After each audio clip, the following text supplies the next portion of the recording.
inside Van Richten's tower. Though, of course, Van Richten is not here. Rather, we are accompanied by Esmeralda. And Esmeralda is Van Richten's protege. She served under him after they had a tremendously long and complex relationship. The short version is that Esmeralda's family kidnapped Van Richten's only child, and in the end ended up selling him to a vampire. But before or after they did so, Van Richten tracked them down and destroyed them all, save for Esmeralda anyway, who was still a child. She tracked him down, learned the truth about her family's sin, and for a time they stalked the night together, hunting the villains of the Demiplane of Dread, crossing the borders between Realm, Barovia to Mordenshire, Darkon, and Sithicus, lands far, far away, some of which you've never even heard of. But eventually they grew tired of each other.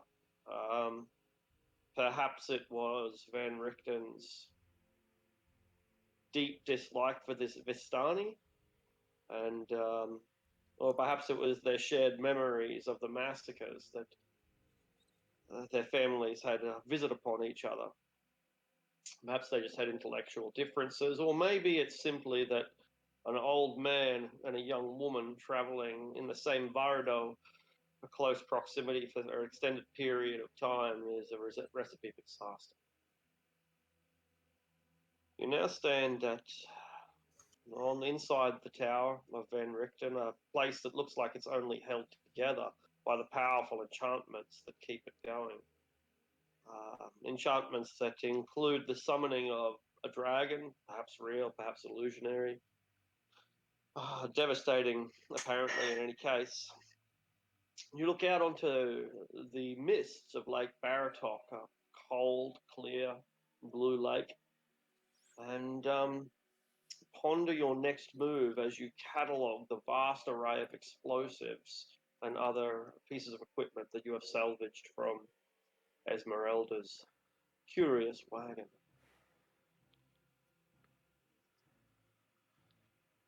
Had we just taken a long rest as well? I forget. Yeah. I think we had, hey? Yeah, if not, you can. There's little that will bother you inside the tower.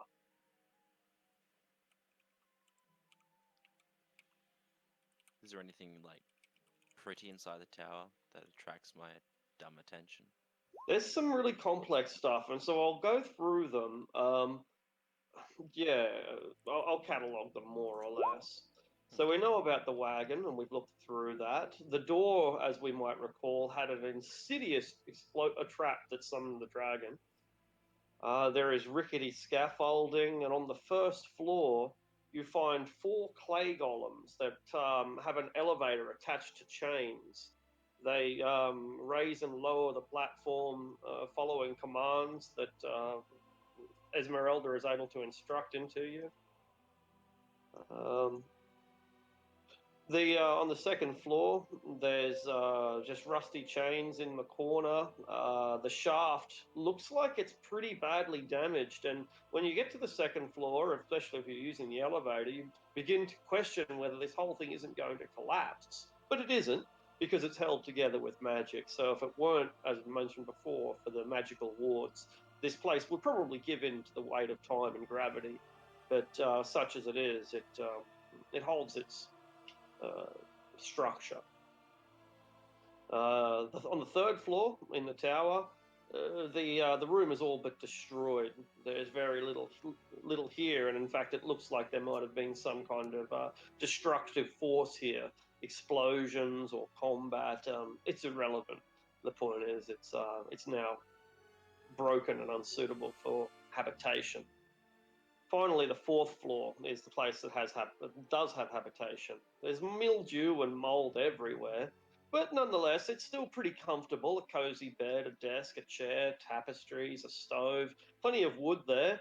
You're not going to go cold or not have a hot meal. Light comes in through arrow slits. The windows are caked with dirt. The shutters are broken. There's a suit of armor and a wooden chest. I'm pretty sure we've been through them both. The weight of the rafters are quite visible above your head, and you can really see how they're sagging. It's for the third or perhaps fourth time this building is not structurally sound. And finally, the mounted to the rafters are pulleys, and the pulleys, of course, raise the elevator.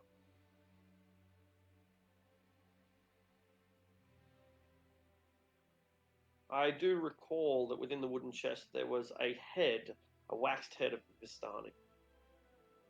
The armor was plate. Oh, that's right, and there was some magical effect on the tower that prevented some spell casting, if I remember correctly. Right. Yeah, that sounds accurate. Yeah, Yeah, because I think we'd considered. I think I tried to cast a cantrip and it had kind of like failed essentially. Yeah, I'm pretty sure the head has to be. Yeah. Okay.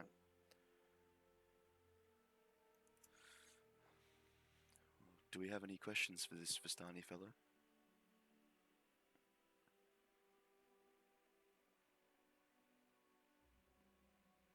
The head, we ask questions?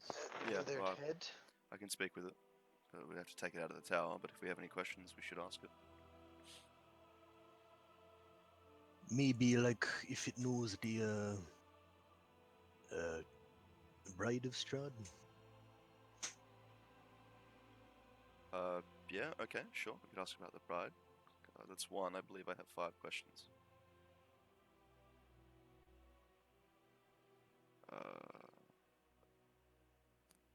Yeah, up to 5 questions we can ask it. So we'll ask about the bride. We can ask about. Well, we should probably ask who he is, right? Yeah, and who's more about the hunter if we need to know more about him. Yeah, okay. So what do you know about Van Richten? Yeah. Sure. Maybe what Strahd's biggest weaknesses are. Okay. Assuming the Vistani knows Strahd, probably would. I mean, oh, sorry. I'm dumb.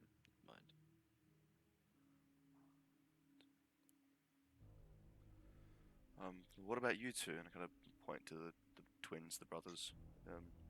Is there anything you might like to know? Do you think this Vistani fellow might have in mind? Probably been here for a while. What about his base? Anything secret entrances? Get in easy. Probably written in his book, I say. I could thumb through it, but I'm not good with words. Esmeralda pikes up. Maybe we could ask him where his body is, so that we can give him a proper burial. Sure. Yeah, that sounds appropriate. He's cooperative.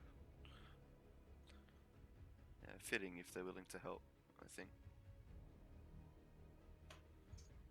And I think perhaps the last question we can think of something based on what we hear on the other 4. And it's probably a smart way to approach it.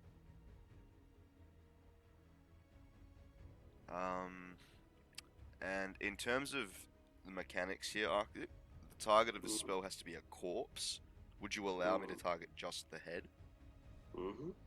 Perfect. All right. In that case, yeah, I will. Mouth? Yeah, I will grab maybe a bit of cloth from nearby or from my pack and kind of just like collect the head from the box. Take it out.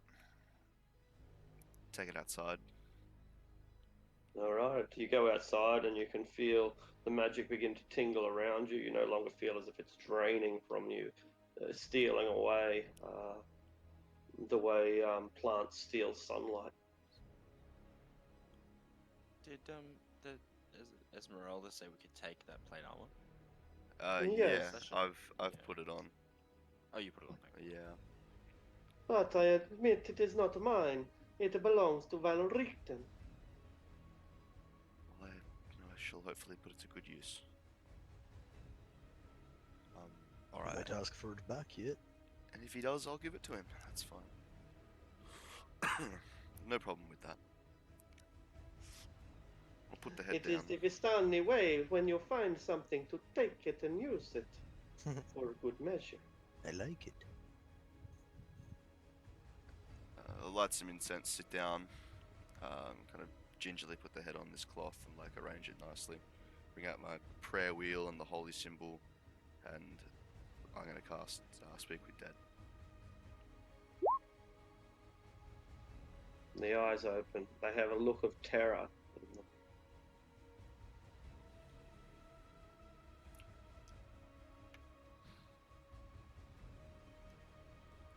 We would appreciate your cooperation with these next few moments. We had a couple of questions for you, if you didn't mind. My name is Ellen. First and foremost, who are you? My name is Jan. I am Vistani, and I dwell in the camp beside the lake of Lake Brovia. My family dwell near Villaki. Oh, and I want to go home.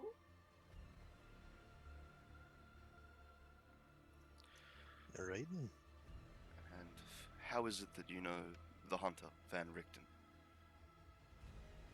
Van Richten, no, no, Van Richten, no, he is going to kill me. He is going to set it. Oh. So this fellow is obviously one of the Vistani that fell, Van Richten. Yeah.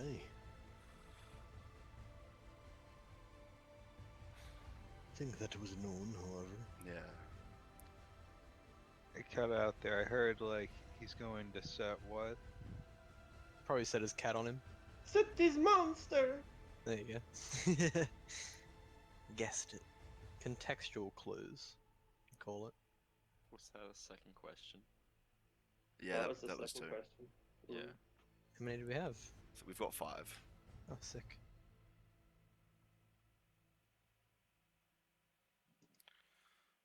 You live in his tower now. You must know where Van Richten is now. Where is he? I do not know, but I believe going to Lake Zarovik to kill all of the people that live there. And you must stop him. You must stop him before he gets there and cause a massacre among the innocent.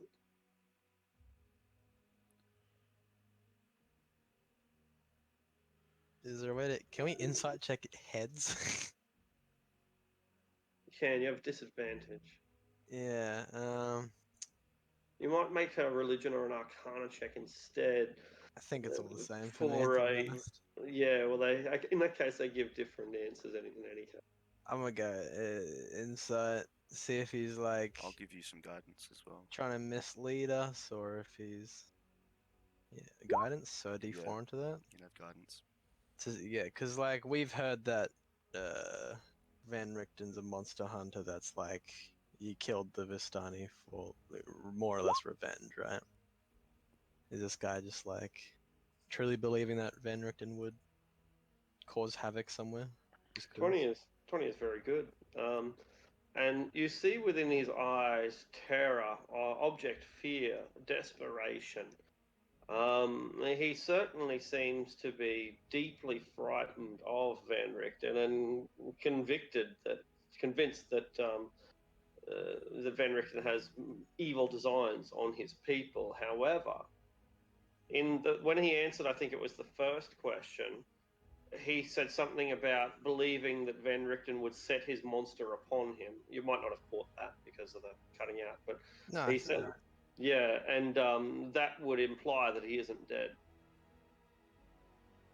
yeah, he thinks he's still alive. No biggie, right? Guy just thinks he's alive and stuff.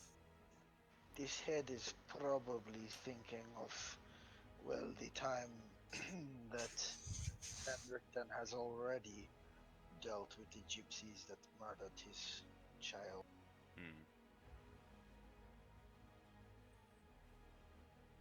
So we've asked 3. We still have 2. I think. Yeah. To do with the wife of Strahd, maybe? Do you know of the Bride of Strahd? Do you know who? Did he ever marry? We know he married. No, I know. Almost married. Almost. He did almost, but he never. I don't think we know if he was married. There is a story about a woman called Tatiana, and he fell in love with her shortly after he founded his castle here in Barovia, shortly after he met Madame Eva hundreds of years ago. But she escaped from him. I have heard that she fell to her death rather than be with him. She called him the Devil Strahd. But she is reborn. Sometimes, every generation, she comes back and he tries to take her. And sometimes he finds her, and sometimes she escapes. But I do not know if you should believe these children's stories. After all, Madame Eva is an old woman, but she is not so old.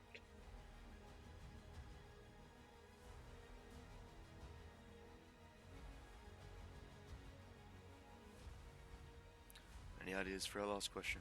I feel like asking him about Strahd's castle won't yield many fruit. I have a feeling this fellow never went there. Whether the Vistani can be trusted? We've always No known. need to ask the talking head about that one. We've always known them to be suspicious folk.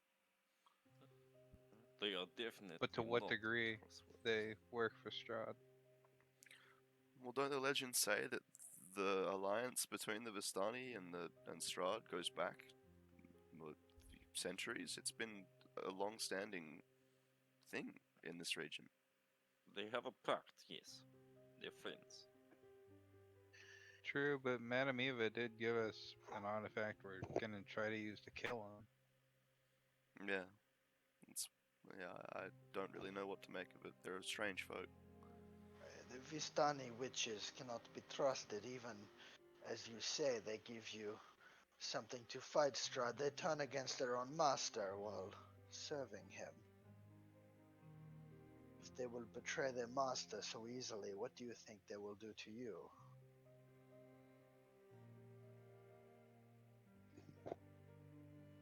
Can we get this from the head's mouth, though? Very well. Does every kingdom have every citizen in love with the king? Can you not have a rebellious spirit? And what of the innocent children? You should not be so swift to condemn the Vistani. There are good people among them, and bad, like every people. I agree. Vistani are just people too.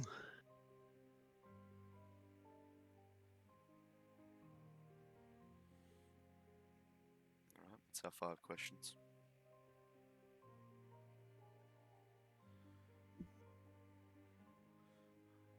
Did we ask the last one?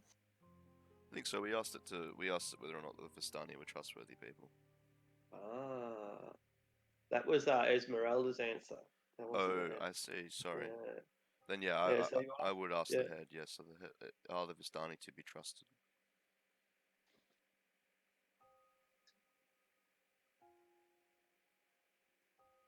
That depends on what you mean, he replies.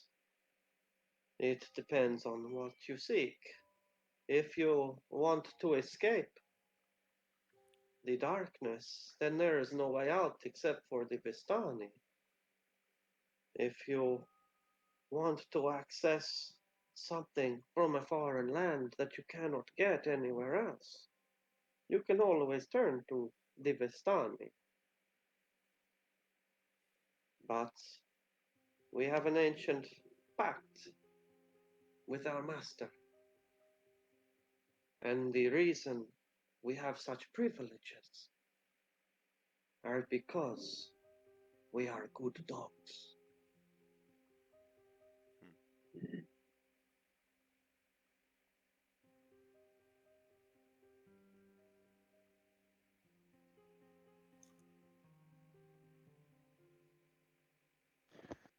There you have it, straight from the dog himself. In the head's kind of unconscious state again, I thank it. Make sure its eyes are closed again, wrap it back up, take it back to that box. Very well.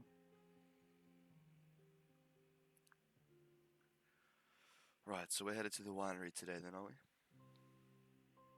we? Aye. Just got any better ideas? No, I think it's as good a place as any to start with. We may as well, right? It's on the way to Valaki. And Lake Zarovich is the closest lead we have on Van Richten. But that head's probably been dead for a while. Maybe we could ask around Valaki. Are you still traveling on foot? Aye, right. Yeah, you got a cart or anything, or I think some of us have horses. horses. And I can, well, these if two we do. sleep on it, I can get us all a few animals for an hour. For an Well, hour. I will trade you one of your horses for my wagon. It is a magical device, and rather I wanted it back so we can have a brief alone, and we will swap back in Wallaki. I'll show you how. And she goes down to her coach, which you already know to be a rather impressive device. But even more so, she speaks her command word, Drovash! And a pair of draft horses appear, not quite real, they're semi-substantial, half transparent and half opaque. And they are tethered to the wagon. It is not a particularly fast vehicle, but it will keep up with you in your walking speed, and it is better than making your legs so sore. I will, if you give me your horse, I shall remain here at the tower and wait for you. I have some things to attend to while you go down to your winery. I am not giving my horse to Vistani. It is not that good if you can't keep up with faster pace. If it's just walking, then just walk. She shrugs her shoulders. Suit yourself. I shall travel in the comfort of the wagon myself, then.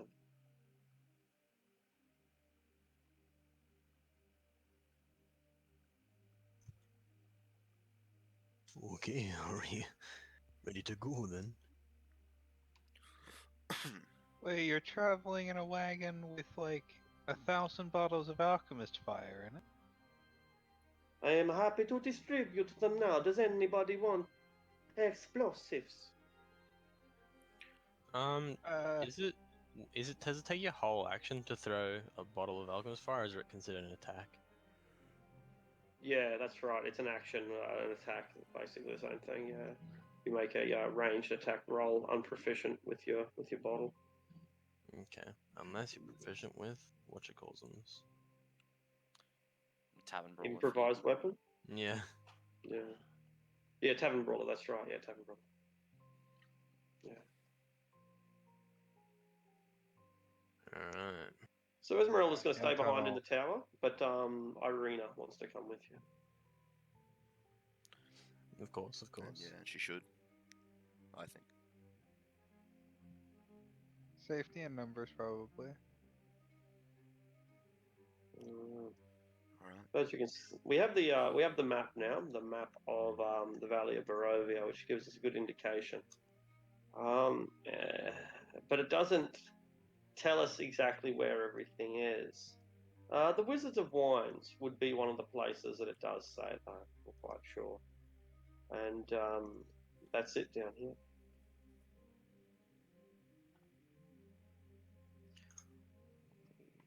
Which one is this one? Oh, Ah, down yes. this side. Oh, wow. I thought it was like Yeah, I thought it was over south. here. I thought it was that one. I thought it was southeast. Yeah. Yeah. Holy shit. That's pretty big. I guess it's got to be a big vineyard, right? Neat little area. So yeah, they're probably irrelevant to you, but Wizard of Mines is here.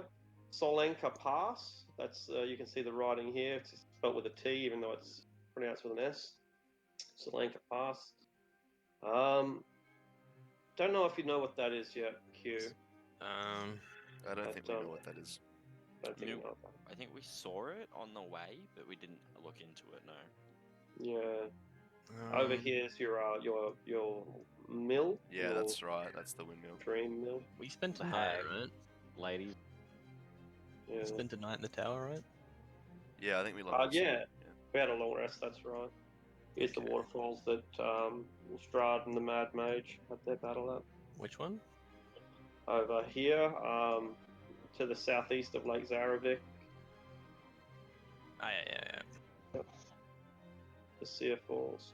And it was Okay. here that you met the Vistani Amadamita. Sir Falls.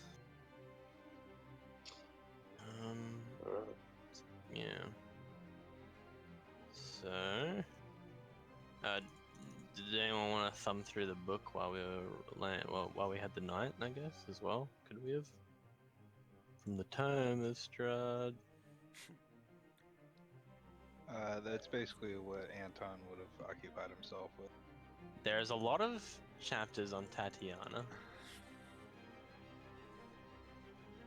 Armory, that might be interesting. Spell book. Oh, speaking of, does Esmeralda have booze? I thought you said boobs, like initially. Yes. Well, that too, but Well, do I have to answer this? No, I don't believe she does. But you are going toward the winery. You should bring some back. you know. It makes no sense to me. I could brew some. Oh, I'm just raging alcoholic. Don't mind me. And did you sleep last night as well, or no? I like a baby. You know, aside from the whole grave robbing incident, you know. The alchemist's fire has a stench of ethanol to it. Oh, he could drink it.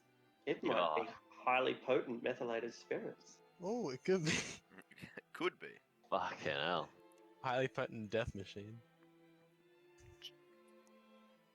I mean, how desperate is he? Juice that makes He your like- insides hurt. He Anton almost looks up to ask Dukovic what alchemist fire is made of, and then like looks really sad for no reason. It's the funny thing about rock bottom is that there's always a deeper level to it, right? You can always sink lower. Mic off. You can always fuck Mic it up on. worse. You can always get a friend killed because I didn't get drunk last night. Jeez.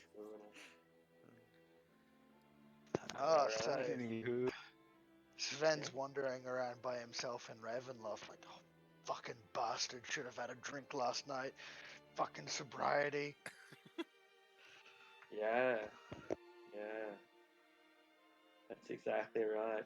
He's probably down here right now, somewhere in one of these hills up near Mount Yakis. It's fucking cold. damn it, Borg, do you not have like brewing proficiency or some shit? You're I a do. dwarf. Give me a fucking week, a barrel, and some distilleries. Why did you not have this shit in the works already? Oh, I don't know. We lost our card on the first day. Oh yeah, I guess. Well, Probably we could didn't set it lose up it. in We there. more abandoned it Probably still there. under false pretenses. I mean, Oh, I look, sincerely doubt it's still there. I can get a barrel going, like, you know. Yeah. Just Like a rolling it mushroom on it. around everywhere. Alright, who would like to take control of moving the friendly skull? The Someone else friendliest like skull. to? That's a Sure, that's I got it. that's a flame skull familiar, right? I think so. Hell yeah. Alright. Mindatus, roll 1d12, please. Oops. Whoops. Forgot my strength went up because of shadows. We may continue to move. Yeah, For I've every just moved another yeah, one. excellent. Vlad, D12, please.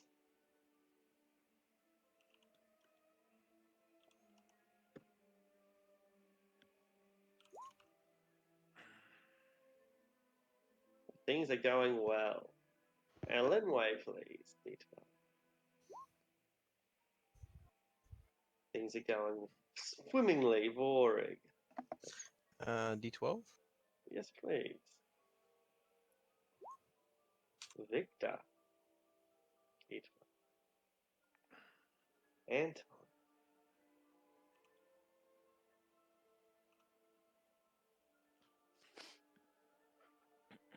Anton, a D12, please. There we go. Mindalis, a D12. Oh, button, come on. Here we go. Vlad, D12. The odds of it are like we have statistically avoided random encounters like the plague. I've been noting it over the weeks, and it has been incredible how infrequently they've come up. Or excellent. Elenway Curse. of Strahd. Here it comes. Vorig.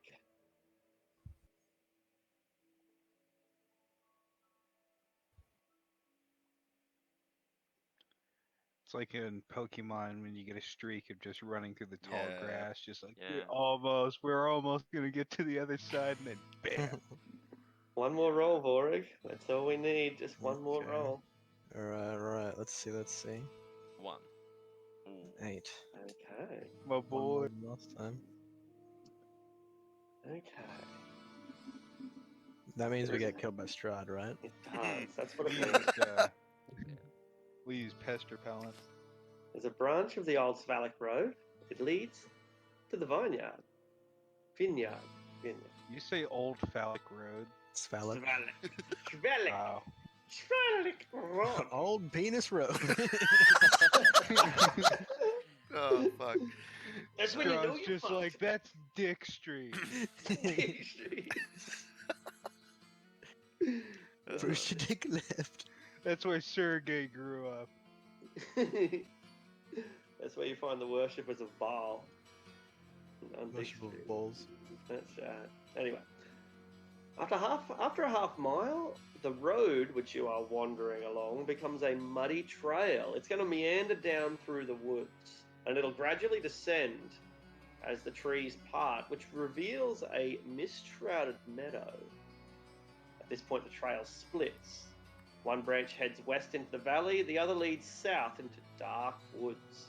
Wooden signpost at the intersection points west and reads, Vineyard. There's a light drizzle that begins to fall, and you're standing in the rain.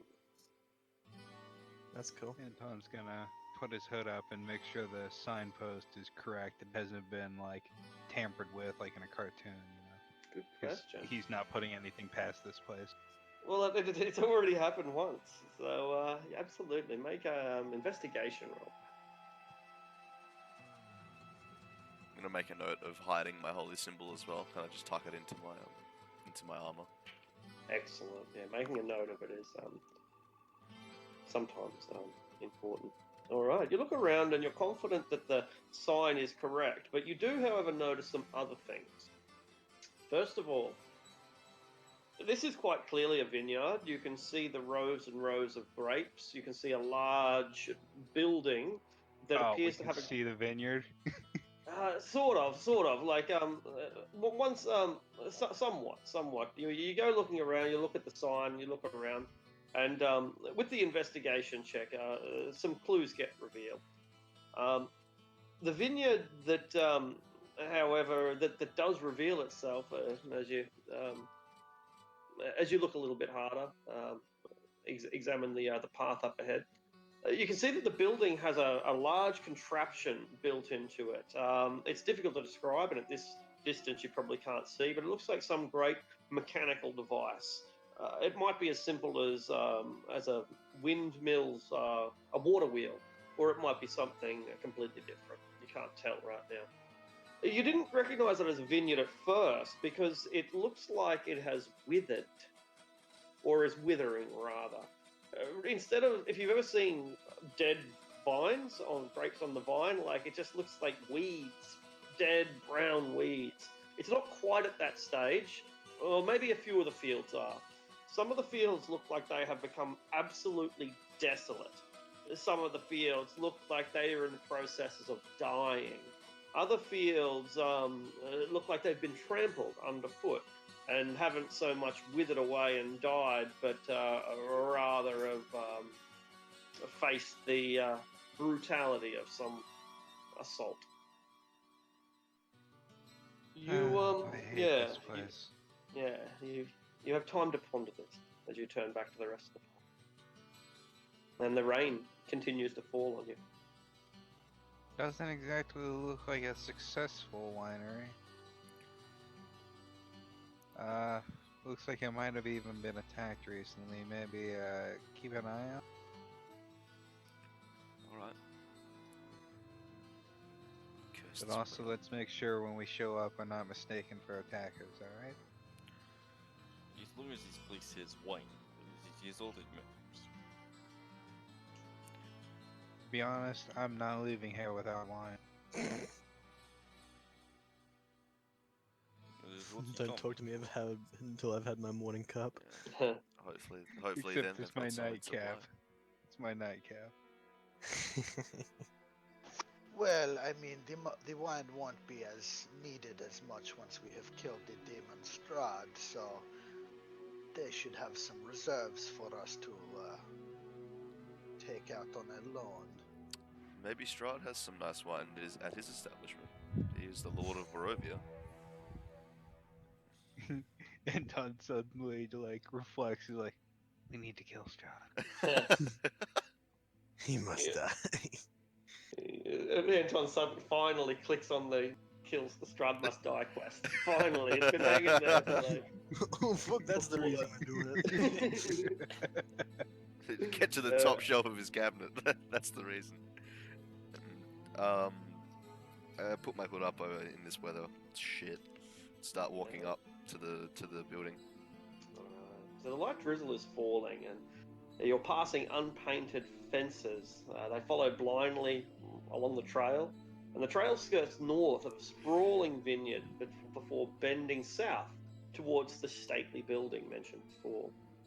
The fog here creeps out of the woods and takes on ghostly, vaguely humanoid forms as it swirls between neatly tended rows of dying grapevines.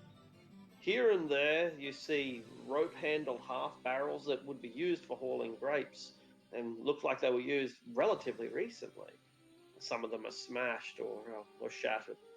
North of the trail is a large stand of trees, and within that stand of trees, you see a man, or perhaps a woman. This figure wears a dark cloak and has a cowl, almost completely black, that can't quite hide their dark hair. They stand at the edge of the trees, and when they see you, they raise one hand as if in hail.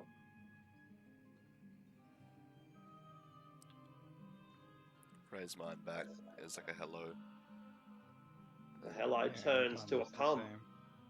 He spins it around from showing you a palm to showing his fingers, and then he beckons you with those fingers. Alrighty then. Shall we go speak with this person? Very well, and Vlad shall start loading a bullet into his pistol just in case.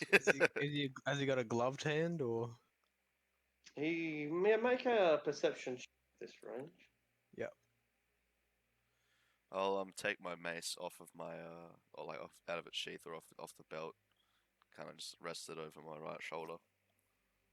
Can't see shit. Yeah, he wears a dark cloak with a cowl, and that's all that you really notice.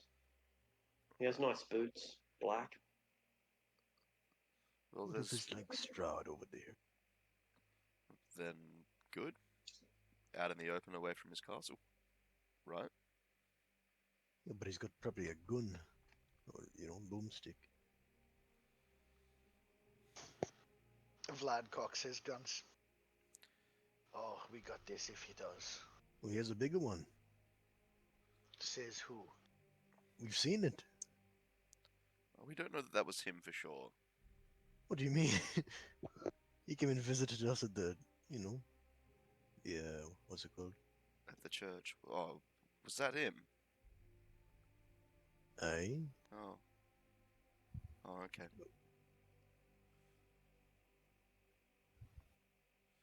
Well, I mean, there's 8 of us, and 1 of this fellow, and I see no harm in it. I'm not scared. There's a whole family here, we're told, right? Probably. I'll have you know that I'm quite confident in my gun. Even if his is bigger, mine is better. It's not the size, right? You will talk too much. And I start walking towards the figure. Yeah, follow Victor. Elenway, is yours the highest passive perception? My passive perception is 13, so possibly. I good. think I may have I have 16. 16. Yeah, we they'll go. have it because they have proficiency. Mm. I also have Excellent. 16. You just 16 have is more good. wisdom, right? With Jack your of all trades and perception. the collective of you then will notice movement within this copse of woods as other figures seem to be rustling within the some at ground level and some much higher in the canopy. Anton's gonna turn and look at them and try to make them out. Yeah, go ahead. Perception check. I like this a little less now. Is the area around us, is it like dimly lit for all intents and purposes? Is it daytime? We can see clearly. Is it quite foggy? It's what are the currently drizzling. Conditions, yeah. Okay, so Yeah. drizzling, which is not exactly like, Yeah. bright out or anything like that. Okay, sure. No, on the contrary, it's normally quite dim and foggy and rain. So it's like the worst of London's weather. Sure. I'll just I'm gonna slap some light on the end of my mace with a cantrip. Kind of just keep it there. Alright. What's an 18 make out? Yeah, sorry, I haven't browser. Sure. Alright, I'll just ignore it. Okay, so you look into the copse of trees, and you can see that there are some humanoids emerging from the lower levels. Where there are some dark birds, or maybe bats, or possibly gliding squirrels that are moving up and among the canopy. Something like a monkey's size, but with wings. Some Winged kind of fiends in the monkeys. woods. And Anton draws his crossbow. Well, there's And, got to be a reason why they're not delivering. From where they're sitting in the trees and like the positions that they're in, can I see, like, kind of determine whether they're in a ambush setting or just peering out and watching? Yeah, make an insight check, perhaps. Insight. That's a flat roll. That's not good. Because they're the only one that you can see is the cowled, hooded figure beckoning you. It's very difficult to to guess their intentions. They do seem to be coming towards the edge of the forest, coming from deeper within towards the edge, towards you. Okay, that's fine. my bad. 24 is magnificent. You think that they are deeply afraid of you, Anton, and particularly in the light of your guns and your crossbows and everything, but they are trusting, presumably, in the counsel of this person who represents them. And they have put their lives in his hands, in the sense that, he's beckoning you to come over, and they're like, "Are you sure that this is a good idea?" That's the impression you're getting, that they're hiding from you. My visualization's lost a little bit. The things in the woods are hiding from us, or the people Yeah. at the winery are hiding from us? There are no people in the wine. So the winery, I mean, like you've come across so far, is a single cowled figure. That cowled figure is over by the copse of the woods. There are also other movements within the copse of woods. So whatever's in there is trying to remain hidden from you because it's. Alright. Anton's gonna kind of stop and like hold up a hand. He says, hold up, I don't think they're hostile necessarily. And he'll kind of put his crossbow back, I guess.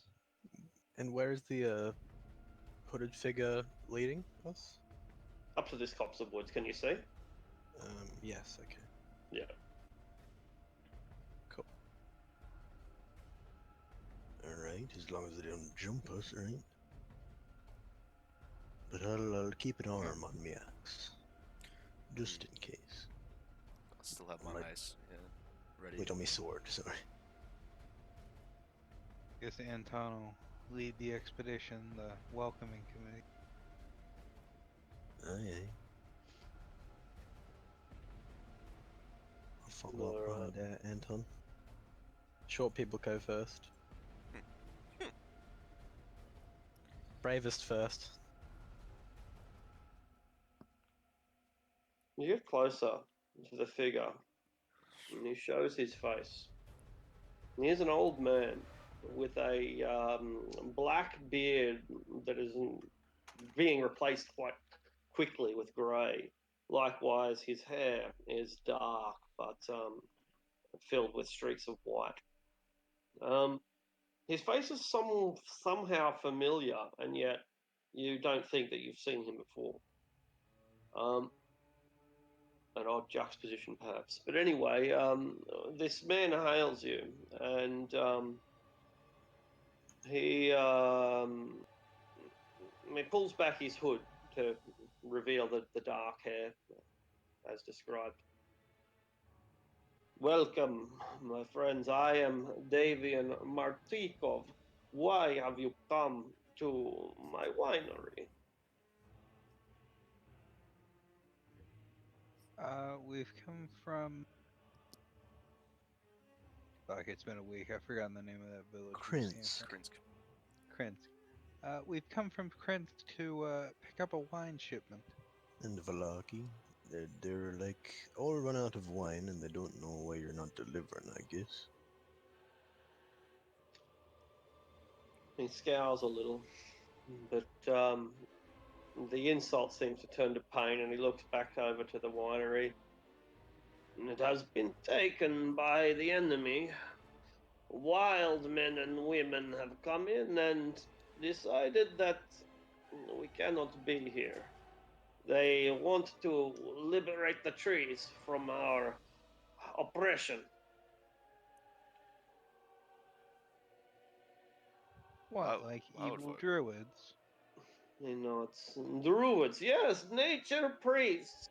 Druids, nature priests, who are so crazy that they believe that the plants have rights and we must free them and give them a say in their destiny.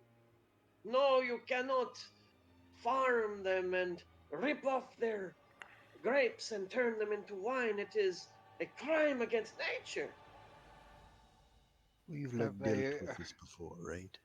Have they hurt anyone or just ousted you? For now, we have just been driven out. And he gestures back, and people emerge. Dark-haired people. A man of perhaps 20 or 25. A boy 10 years younger than that. A girl of perhaps 15 or 20. And another man, 5 or 10 years older than her. All dark-haired. And one of them, the lady, the adult woman, clutches a baby within her hands. And do we still see those figures in the tops of the trees as well? No, there's no movement in the tops of trees anymore, none at all. Each of them are dressed in hardened cloaks. They have nice clothing, but utilitarian cloaks. The underclothing of nobility, but the outer clothing of Working Right. people. yeah, exactly. Yeah. This may seem like an oddly pointed question, but do they have anything about them that makes me think were creature? I can't imagine how that would be revealed. You do Yeah, note that there are don't countless ravens within the trees. Right. They're like the family of the one that owned the tavern, right? Aye, that's Family. that's me bloody son. He's a all me sons are quite irresponsible, he says, and the man and the boy both, roll their eyes a bit. They can't seem to keep anything under control, but all of our problems started with one of my boys. Oh, everything. He rattles on for a while about the misfortunes visited upon fathers by their sons. They came, he explains, a few days ago. A week, perhaps. They came with monsters, like little trees, little evil trees that rip and tear and break things down. And I had to flee with my family. We were fortunate that we were able to get away, but I fear for my vineyard now. I do not know if it will ever be the same again. So then I may assume that if we deal with these druids, there will be a reward for us. Free wine, perhaps? Yes, of course. You can have any wine you can drink. That is absolutely any wine. But his oldest son says, "But father, we will not be able to make the wine again unless we recover the gems." Make wine from gems. My son doesn't know his idle mouth. You should ignore him. We will give you all the wine you can drink. I'm Alright, curious. Vlad's gonna look What's at this Victor, about nod his head, gems? and pull his pistol. Gem wines, dude. Pull my weapon out. The woman screams and tries to move away with her baby daughter. Find a son! And Anton kind of reaches out, like he probably can't even reach them, but he tries to move their guns, lower them, Well, what is the problem? We are preparing to go and claim our free wine. Yeah, I turn around and start walking towards the vineyard. Yeah, Vlad also turns around and walks towards the vineyard. He's just ignoring the whole commotion he just made. Doesn't even realize what he did. These brothers are so hot-headed, and I pursue them like maybe 10, 15 feet back. Aye, they are hot. Wait. Not what I said, Vorik. Two brothers, hey? Just think about that. Twins. Oh my god. Never had twin.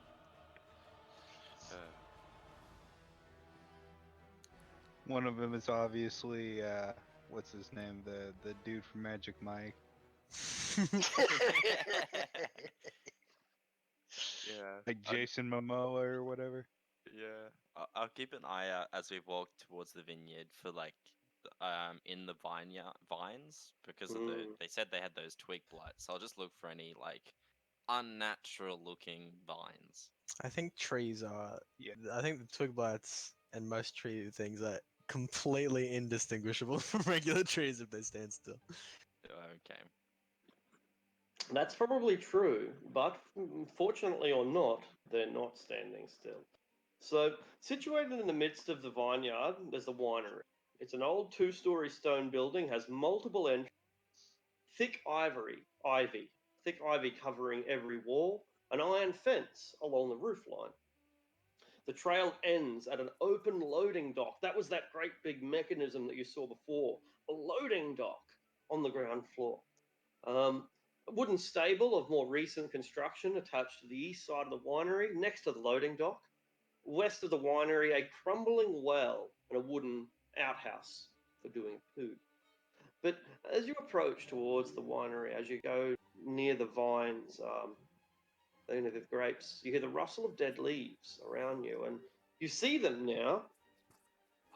They're only a few inches tall, a foot at most, and they rise up from the ground there all along. In any case, they start moving, kind of maybe ignoring you or maybe not. You're not quite sure, but not charging or attacking you. Little groups of 5 or 6 of them moving around through the vineyard, heading just going from plant to plant and ripping up some of the vines and pulling down some of the fences and just being a bit of a nuisance, really. Fuck this. They're just Alright, listening to time to kill some disrespect your trees. surroundings.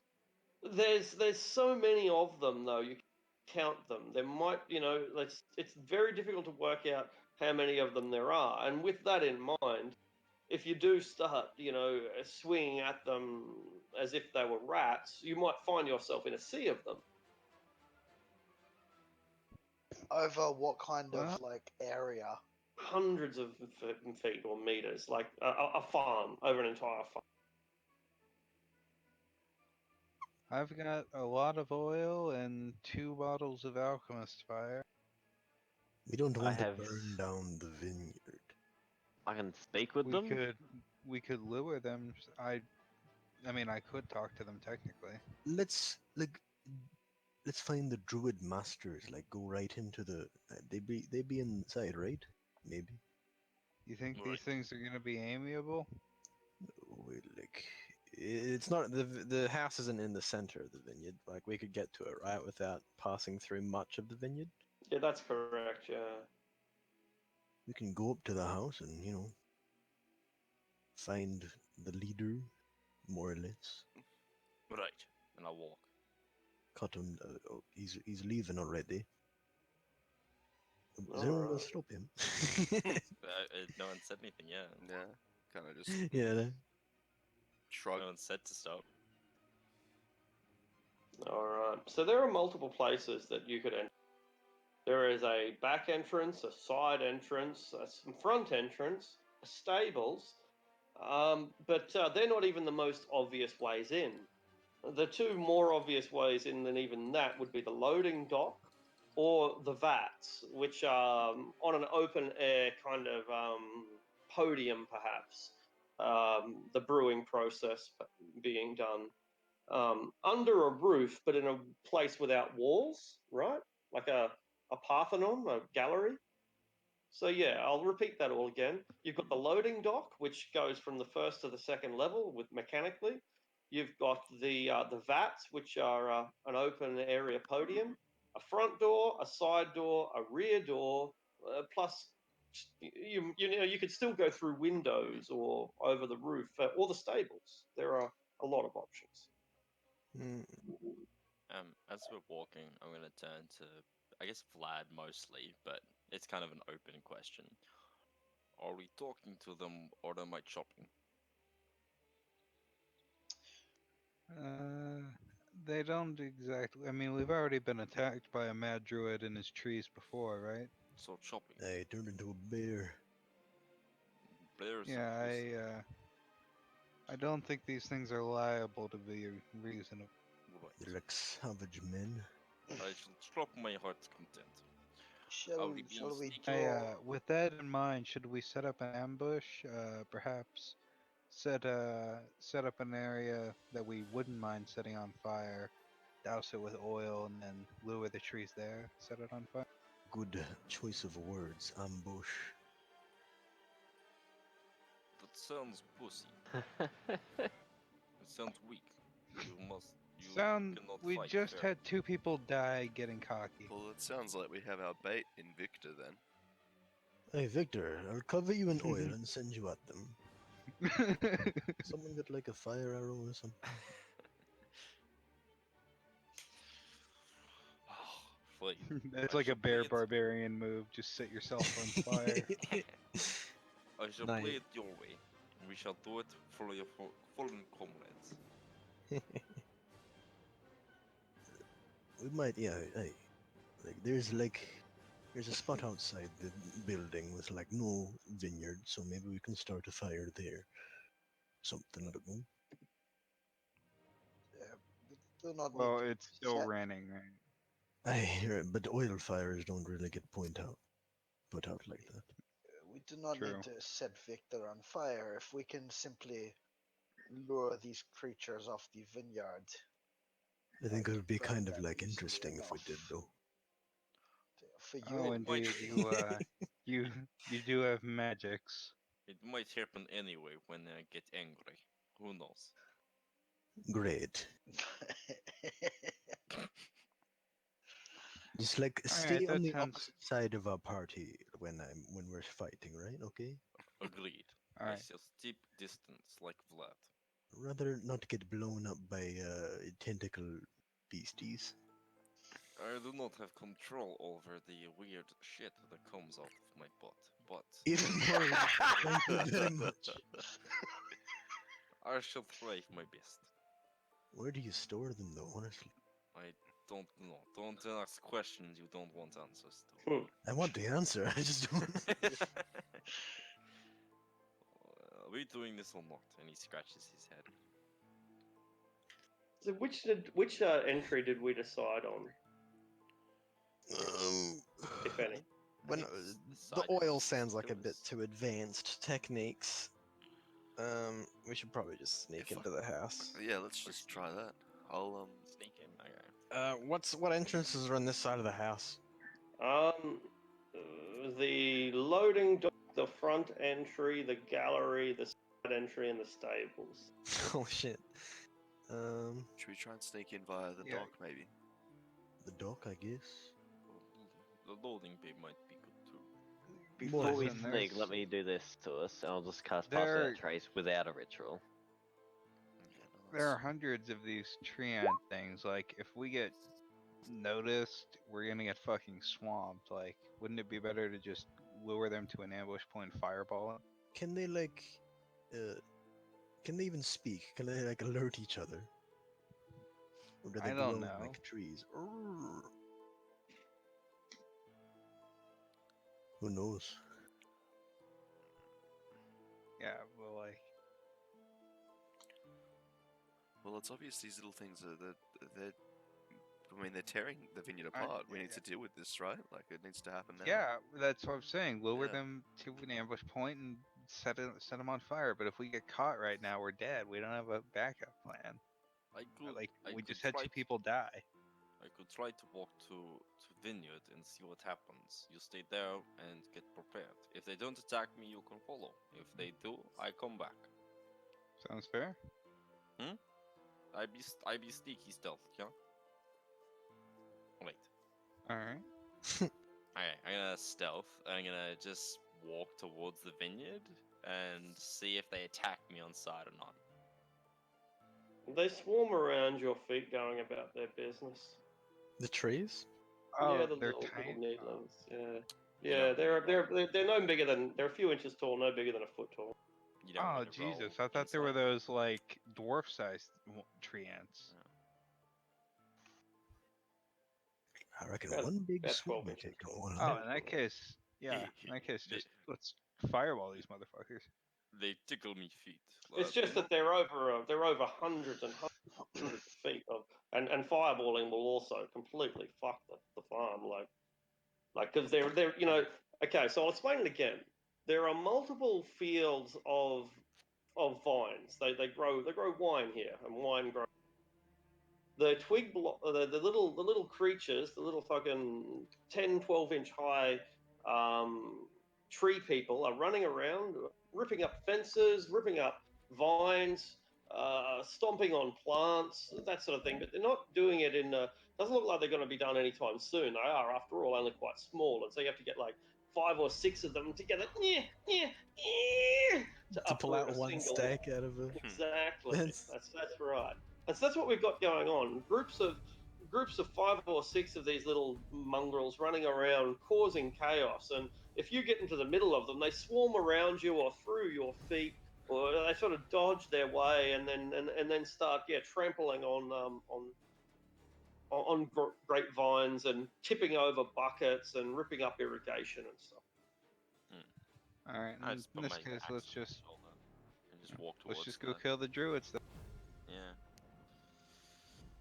Yeah, it's not Anton that needs it's fucking impossible. around. Yeah, like fireballing. It's not that it's not a bad idea. It's just that you'd need a lot of fireballs because it's such a big area, and you're not going to save the vineyard that way if that's your intention. Rescue the vineyard.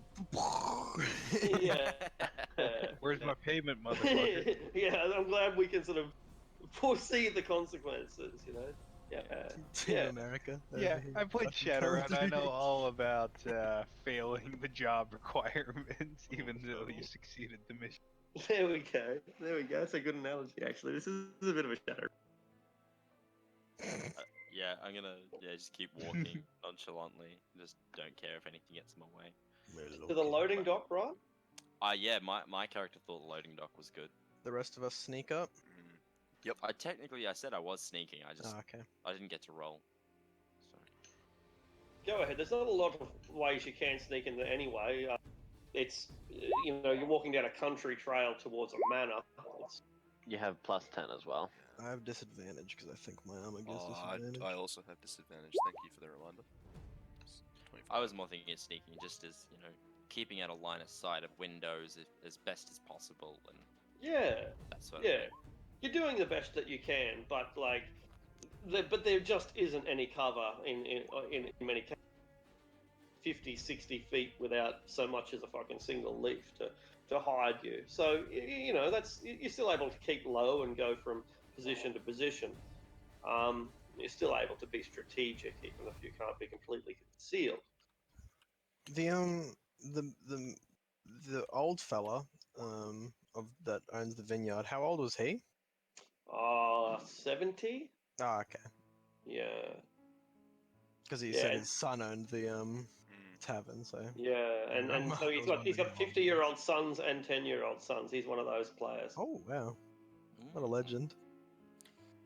Is there any light coming from the structure as we make our approach?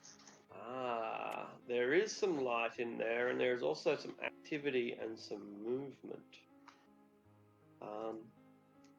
I might let's say it's a very compact map, so putting you on the map puts you right into there. So I'll describe what you see before you get there.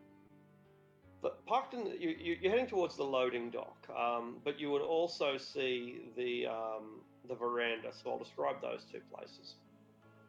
The loading dock, parked in the loading dock is a wagon. There are 3 barrels set in braces on the bed of that wagon. There's a raised wooden walkway running along the west, south, and east walls. And there is a hole in the ceiling where it has a wooden arm for a loading crane, ropes and hooks. So you're obviously able to get from the first level to the second level with ease here. I mean, assuming that climbing a crane or operating a crane is easy for you. And now the veranda. So also on the northern side of the building, resting on a flagstone veranda, there are 3 5-foot diameter wooden tubs. Their insides are stained with grape juice. You probably can't see that from this angle, but anyway, that's what they're there for. They're fermentation tubs. Each tub has a short ladder bolted to its side and a catch basin underneath. At the back of the veranda, there are some sliding wooden doors, as well as a normal-sized wooden door. Stone pillars, arches are supporting the floor. I'll now move you to the map, and I'll show you those 2 positions. And so you're not necessarily where I put you on the map, just it's a very compact map, and it's the easiest way to do it. Righty then. Small map. Cool. So you guys are here, but if you go back up to here, you'll see the vats. I see. They're pretty big. And I would know what they are because I'm a brewer. Oh, absolutely. And so that shows you that here's the stables, here's the well, here's the outhouse. I think you can probably see the well and the outhouse. Yep. That gives you a bit of a look at what this side of the building looks like. This is the main door. We're approaching the loading dock. You think it's the main door. At this point, I'd like to take out the sword and use my action to light it up, sort of thing. Because, you know, that's how it has to be. Yeah. There's the sound of minor chaos going in there, like people are or something. Ransacking it. Yeah, knocking things over and the like. The horses are making disturbed noises from within the stables. I guess I'll walk forward with Bobrig on each side. Define disturbed, like Make an insight. Like, disturbed. Just yeah. Fuck. They've got the sickness. Curse They're you. distressed. Yeah, they sound hoarse. That wasn't meant to be. They sound distressed, as if their throats are parched and they're exhausted and terrified. Good fucking druids. Oh, let me just ignore all these fucking horses in the stable for days. Plants to look after. Pardon? They got plants to look after. Yeah, yeah. Plants know the needs of animals. Good plants. Right. Are we doing a sneak attack or are we just going over? I think we're going in sneaky breaky like. Right. Out of curiosity, do any of these barrels have taps? Anton, we've barely started dealing with the issue here, and you're already looking at drink. He has not done anything yet. He has just asked a question to the DM. I'd like a cup too.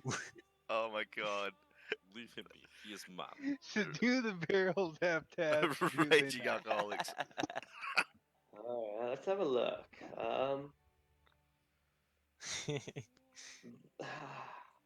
Ooh. Yeah? They're mimics. So there are empty barrels that have rolled off the back of the wagon, but these aren't them. They don't have taps in them. No, they are just barrels ready for transport. They are labelled with the name Purple Grape Mash Number 3.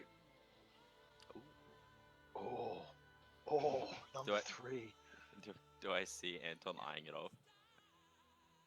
Anton just glances in its direction. Okay.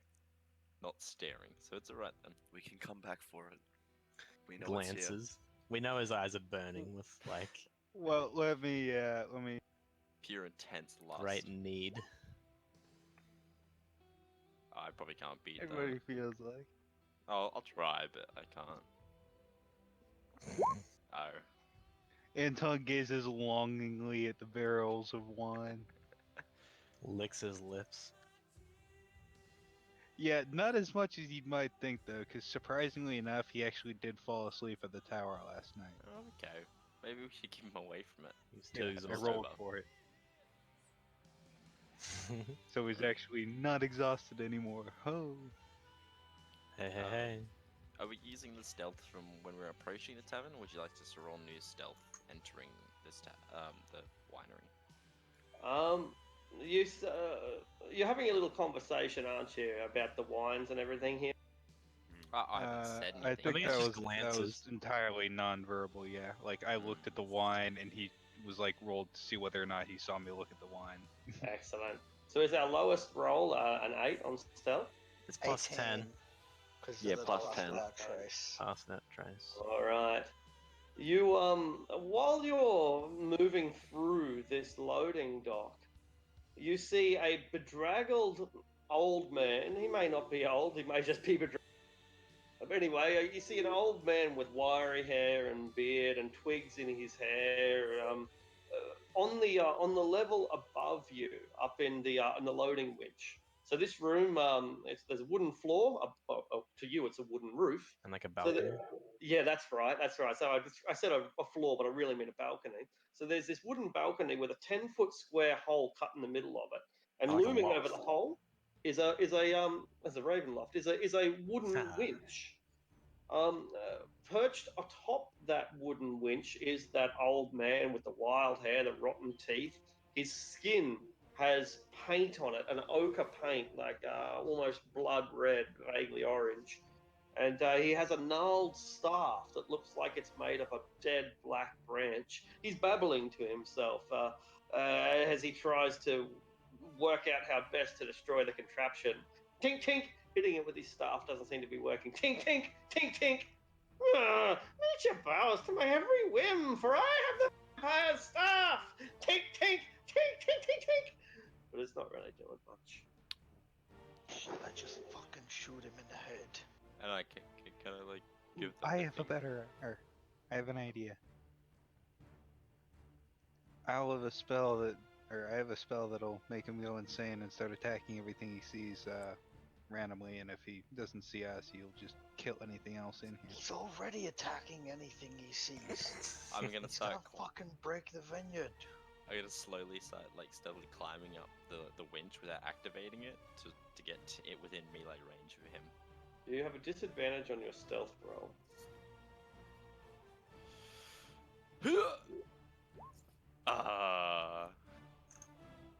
Plus 10. I have plus 10, yeah, I guess. How far away is he when this happens? Basically, when I start climbing, or when I guess When it's- you roll the natural one. Yeah, he's just he's climbing up the winch. The winch is in this square here, the one pretty much in front of you. So he'd get to here, and then he'd heave on it, and the whole thing would go creak and strain under his massive weight. So long as he's within 30 feet, I'm gonna use my halfling thing to let him reroll. All right. Okay. Out of the cards, boys. Out of the cards. Yeah, Anton's gonna be like, careful! Alright. So still plus 10. So that's 21 total. Hey, hey. When it starts leaning and sagging, he says, "It's working! It's working! The vampire staff is working!" And he keeps bashing it. The vampire stuff? Ooh. Or the vampires stuff? I guess as soon as I get into melee range, can I try and grapple and grapple and cover his mouth? And I guess if I succeed, I'll do the next bit. But if I don't, then yeah. I just want to try and grapple him. You have advantage on your grapple check. Just a athletics roll. That's right. Yeah, athletics. Yeah. Oh fuck me! I'm gonna Take a you- reroll. you have I'm gonna advantage, don't you? reroll that. Yep. Go ahead. Oh, I had advantage. I had advantage. you No, I You have don't need to. advantage. You Yeah, have so advantage. just 21. And he gets a 4. Okay. So yeah. All right. There's a picture for this guy. I'm not sure where it is on Roll20, but I'll on in Discord once I find it. Here he is. Yeah. So I'll just quickly post him. All right. Where's that stuff? I was thinking that's a shiny lamp. I was just noticed that. I like the That's a fork shiny that he- robe. I prefer the fork that's hanging off his backpack. Or his little bag. Saddlebags. That's a divining rod, you uncultured fuck. No, it looks like an old-timey fork. Okay. It's he's a an old guy. that's because you don't know druidry. True, true. Oh, well, I feel a I little wouldn't bit expect a layman to understand it. I know divining I rods. wouldn't I wouldn't expect somebody who eats meat to understand it. Oh less. my god. While I've got him grappled and kind of like muffled with my hand over his mouth, can I bring him back down? Roll for Whether I. initiative. Oops! Mm. I just accidentally clicked the wrong button. All of us? Yeah, you might as well. Hell yeah. We're about You to saw him go up there, obviously, so you know that. beat the shit out of an old man. I did.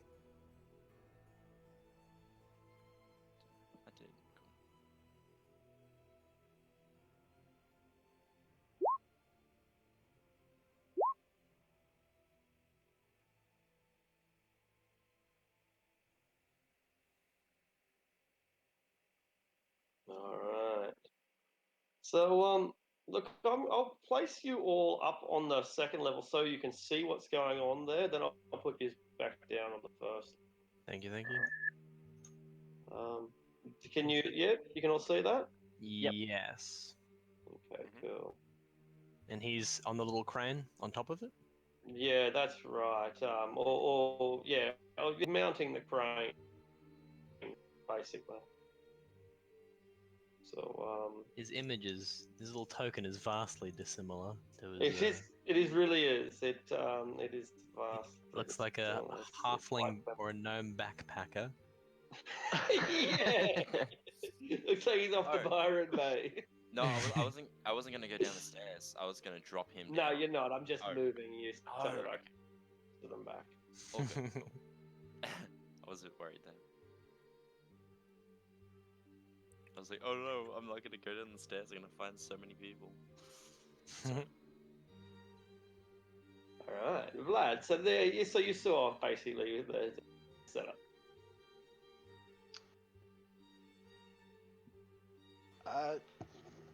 Yeah, so I shall hold an action to firebolt this guy as he's falling down when he gets thrown down the winch, because that's what I'm expecting. All right.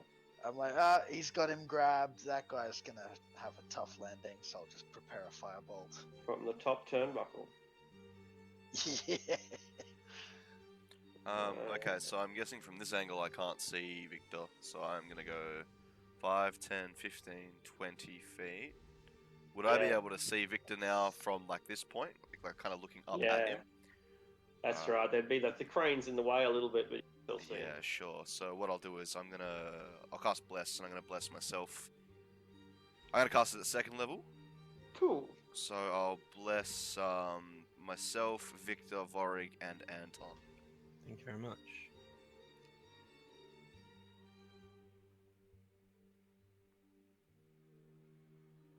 And that will be my turn.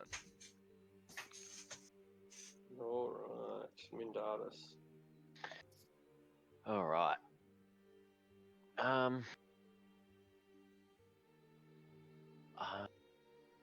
I guess I'll just get to a point where I can see him. Like, I guess, like the angle will have to be standing here to see him. Is that right? Yeah, that That's right, sounds isn't it? about right. Yeah. That'd be a good angle. Yeah. Yeah. And I guess I'll just chill touch him. All right. 12 to hit. Ooh, I don't think that'll do it.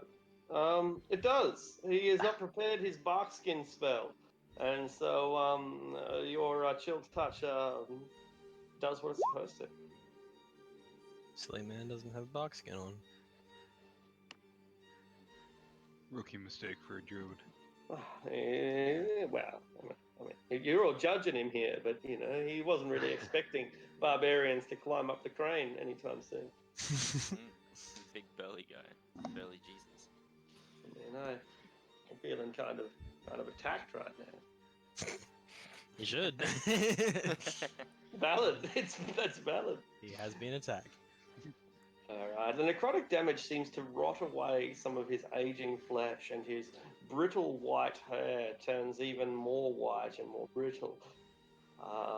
He's only one step away from the grave now. Or one suplex! Oh, you read my mind. I'm gonna move off the edge, and I'm gonna basically the wrestling move where like you put them upside down and make them land on their head. You're gonna Oh, tombstone the brother. guy. Oh my Tombstone. god. So as I Holy put my shit. hand over his, basically, because I imagine when I grappled him, I just put my massive meaty hand over his face and just grabbed it. And yeah, as I moved to the edge of the crane, I just flip him upside down, bear hug him, and then just jump backwards off and smash his head into the ground. Alright, make an athletics roll to pull off this maneuver of athleticism. It would make Vince McMahon weep. Oh, brilliant! Brilliant! Oof. And you come crashing down Oh no, you're gonna spill the wine. 4d6 points of damage as you shatter each and every barrel. No. Ooh, not what I was going for, but alright. It's alright, it'll be. Cast Has a team prestidigitation to mend the barrels. 4d6 damage. Roll My God, Kate. D6. 9 damage total. Alright, and the barrels must have buffeted his fall somewhat as they shatter and explode, and the druid clutches his vampire staff closer to him. Is that my movement take? No, it's an action. Yeah, Yeah. just your action. Okay, I'm just gonna All the barrels? keep him grappled then. And then that should be everything I can do. Yeah. Alright, Mash. Anton, make a horror save. Make a death saving throw versus death. Oh my God. Jesus. You ever been so upset about wine barrels breaking you died?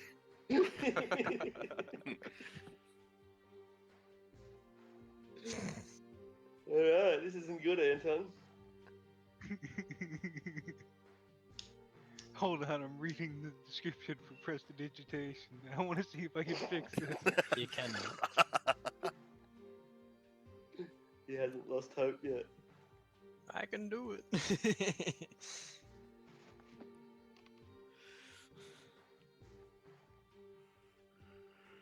Yeah, I can't do it. I can't do it. I can't do it. It's this motherfucker's fault. I'm gonna cast Phantasmal Force on him. Intelligence save? On me. No, on the Oh. fucking druid. Though you're Okay. lucky, motherfucker. You're lucky that my Anton is initial- focused in his anger. I initially thought that you did mean, Me, yeah. Victor.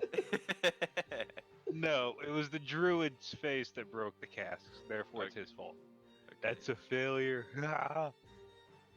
Alright, the illusion is like 1,000 of those tree ant things just swarming all over him and eating him alive. No, I am your friends. I am your friends. Yeah. No, not my flesh. Jeez. Alright, 1d6 damage. Oh, that tickles. Oh, yeah. Oh. That'd be 6 damage. He giggles while the twig blights nibble his toes. Oh, stop it! Oh. Fuck, I thought this dude was about to die. Yeah, so did I. Must be the vampire stuff. Is it 1d6? Yeah. But it's every turn. Every Oh, turn. I could have sworn it was more. Nah. Alright. Right. Can't believe this guy has more dex than me. So he can't move, but he can attack and all that. Yeah, speed of 0. Yeah. Mm. What's this staff do? Alright. Alright. Okay. He wields the staff and makes a vampiric strike. Okay, so let's see if he's got a quarterstaff attack ability. Yeah. He does. Keep in mind, he is in his mind being swarmed by about 1,000 of those things. Yeah, but they're twig blights, you know? Like, please stop it. Oh, please go away. He's going to attack the guy who suplexed him, since being nibbled by trees is a minor offense compared to being suplexed from the top turnbuckle. Now, I think he has to hit, so He does not. I would check that. I'll just check that he has to hit. I'd say that he would. Staff can be wielded on a hit, it deals damage, etc. So, yeah, he swings at you at the moment. Seems to glow red, and as red blood oozes from pores within the staff. Dodge out of the way. story. This gentleman is not going anywhere, which means he's prone. So it was actually a 5, not an 11. Ooh, wacky. I would. So he's down here now. No, he's meant to be here, but I can't put him. Yeah, my man is on like on this floor. Anyway, doesn't matter. So he's It's yeah, somewhere. okay. He's somewhere there. I'll move over here since that's definitely in range of both of them. Yeah. And I don't think I need to rage, so I'm going to just smack him twice. He's prone. He is prone. Yeah. Okay, so I'll just smack him twice with the sun sword. Lightsaber the shit out of him. Zv. He's not undead, so I don't get the against undead bonus. Unless he is. He's not. Unless. Lest? No. And then I'll just cut him again. Oh wow. Oh, For another that's all radiant damage, by the way. You slice him literally in half. Zv. Is it like cauterized? You can decide. Like a lightsaber? No, It it's is like cauterized. it's radiant. Anton, It's radiant flames. I don't know. Radiant flame. There we go. Anton Sounds so immediately solid. produces his wineskin and begins trying to fill it from like the leaking wine. You I get a do wineskin too. worth. Yeah, you both get a wineskin dripping through the sides of the wagon. It runs over wood and melds with mixes with the wood shards and dust. Just seeing if I have Gives any it more a nice containers. smoky flavor. That's right. I pull out my mess kit and like use the bowl section to catch more. Oh, fantastic. You now have 2 flasks and a bowl. Well, this is a fucking feast. I mean, I've known alcoholics to weep for so much more. I haven't really. They have While in they're- Barovia. While they're thinking long term, I'm just gonna fucking create a cup with prestidigitation and just start downing it. Alright. True, Anton. Doesn't it last Anton 6 sees that seconds, and the does cup? the same thing. Yeah, That's all you take need. shots Shotgun with it, the baby. cup. You scoop it up, shotgun one scoop with the cup, and then scoop up some more. You probably get a couple of scoops while it's all leaking down. yeah. Victor sucks his fingers of wine and anything that he's got on him. We literally just dove on this spilled wine. Like The Drew, druid, wine. the druid begins to float in the wine. Okay, yeah, not eating, not drinking anymore. Game's over. I kind of feel like you should level up at this point, right? Like you milestone is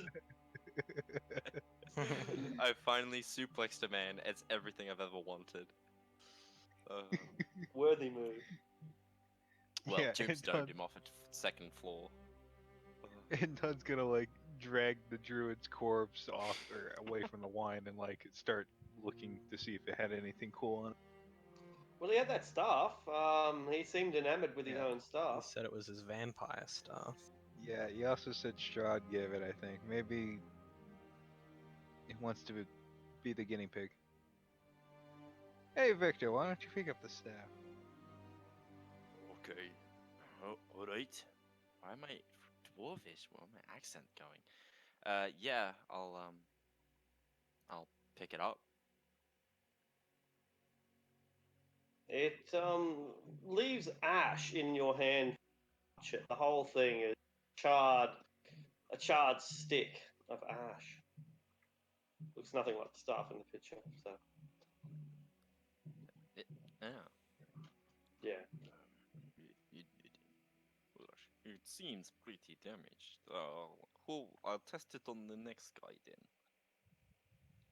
Okay.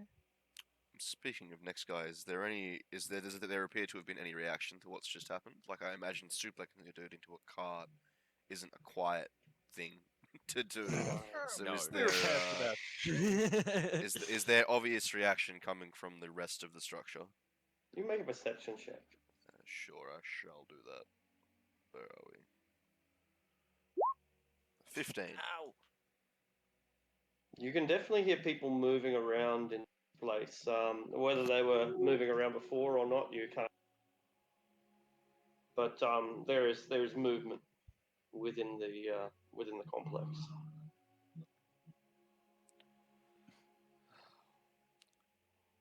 All right, shall we proceed? There's more movement inside. We should be quiet. I don't think anyone's been alerted to us being here yet. He kind of brushes himself up. He's probably just an idiot that fell down. Right. All right.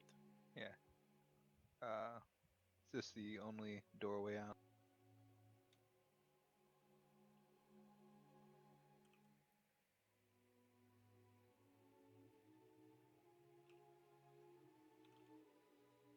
I'd say blessed probably drop off on those of you who had blessed by now. Okay, It's been like a minute. fair enough. Alright. Does one direction seem to be noisier than the other? Yeah. Before you go any further, I'm going through pages. Yeah. Before you go any further, so this door is already half open to a tower. You can push past that, and it's pretty easy. But you open this door, perhaps a crack, and you're able to look into one of the largest rooms, the fermentation. You can smell immediately, have the rich smell of fermenting wine within this large two-story chamber. It's dominated by 4 enormous wooden casks, each one 8 feet wide, 12 feet tall. Wooden staircase in the center of the room climbs to a 10-foot high wooden balcony. It clings to the south wall, and there are 4 windows set into it at a balcony level. So again, just like in the winch room, this level has like 2 levels to it. Stacked against the wall underneath the balcony are barrels with "The Wizard of Wines" burned into their sides. The balcony climbs another 5 feet as it continues along the west and east walls, ending at doors leading to the winery's upper level. Underneath these side balconies are several doors, some of which hang open, and beneath the sloping roof are thick rafters, and there are scores, dozens of ravens that have quietly gathered here, watching you with great interest. But that's not all. There is a wild-looking figure hunched over the westernmost cask, pouring a flask of thick syrup into it. You think it's a woman. She wears a gown made of animal skins, a headdress of goat horns. Her hair is long and unkempt. And she's looking over towards you. You probably saw the door open as you opened it. There are also things skittering across the floor. Dozens of little twig creatures are pouring out as we speak of this vat, just the vat that's closest to you. There's a hole in the side of it, and they are kind of pouring out of it as we speak, like almost like a liquid. Anton's gonna cast Hideous Laughter on her and try to make her fall into the vat. Roll for initiative. Can't go a second without rolling for it.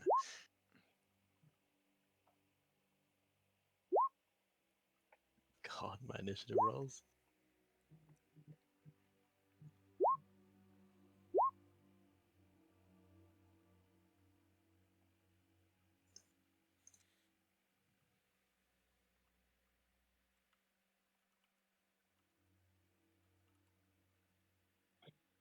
All right. Looks like you are up first, Anton, with a vicious mockery, was it? Hideous Laughter. All I'm right. gonna try to make her fall prone into the vat. Perfect. Wisdom save? Yes. All right. You notice that her skin looks hardened as if it's scabbed over, much like the bark of a tree. So she's it good falls druid. prone is incapacitated. Splash! She's drowning as she laughs about it. Oh my god, that's sadistic. And then Anton moves out of the way to let his friends run past.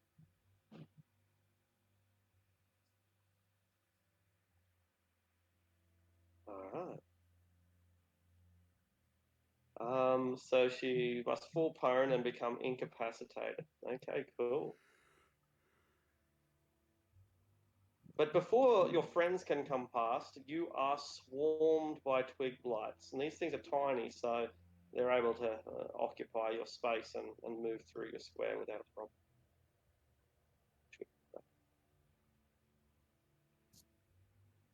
So yeah, you're suddenly swarmed by just about as many twig blights that reach you. As they go past and jump on you, and that's not the end of them. More of them, more and more, just keep coming. And I'll put them on the map immediately.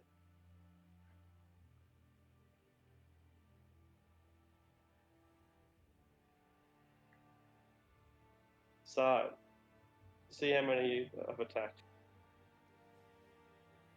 That's a few. 1, 2, 3, 4, 5.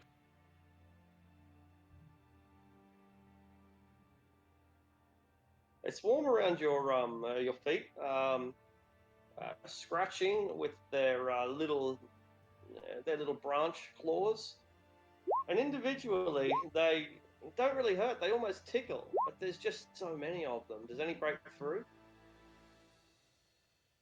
2, it looks like. All right.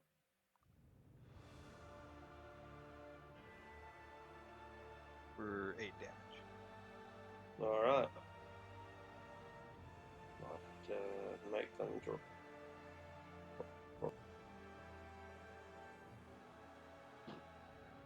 And I have to make a Constitution save, right? Or what's Concentrate?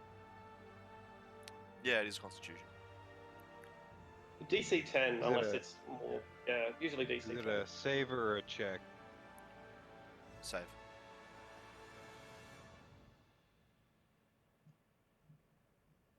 And you need to make one for each successful hit. DC 10. All good? All good. And you have these little tiny trees hanging off you, and because you're only, 2.5, almost 3 feet tall, they come up to your waist. And swarm Yeah. around you, scratching. Yeah, fuck these things. He's drowning in weed. Hell yeah. All right. Laughing uncontrollably. He gets to make a wisdom save, and if he's taken damage yet from this, he has advantage. Hasn't taken any damage, no. Hasn't started drowning yet either. Does not pass. We'll begin He's drowning. still laughing his ass off. All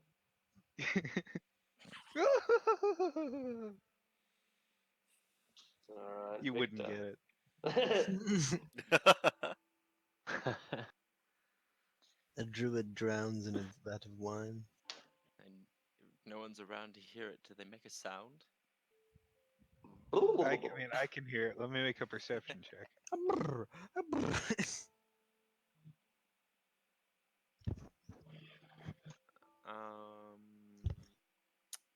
Right. Okay. I'm gonna. 40 feet movement. It's 5 feet each one? Yeah, 5 feet each square. Okay. I'm gonna go 5 and jump over onto the pavement. 10. I'll take the attacks of opportunity as I move through. 10, 15. You're a halfling, so I can be in your space, yeah? Nope. No? I think I have advantage moving through your space. Okay. Well, seeing as I'm next to you, can Yeah, I pick you up? you can move through any space at like half movement, I think. That's right.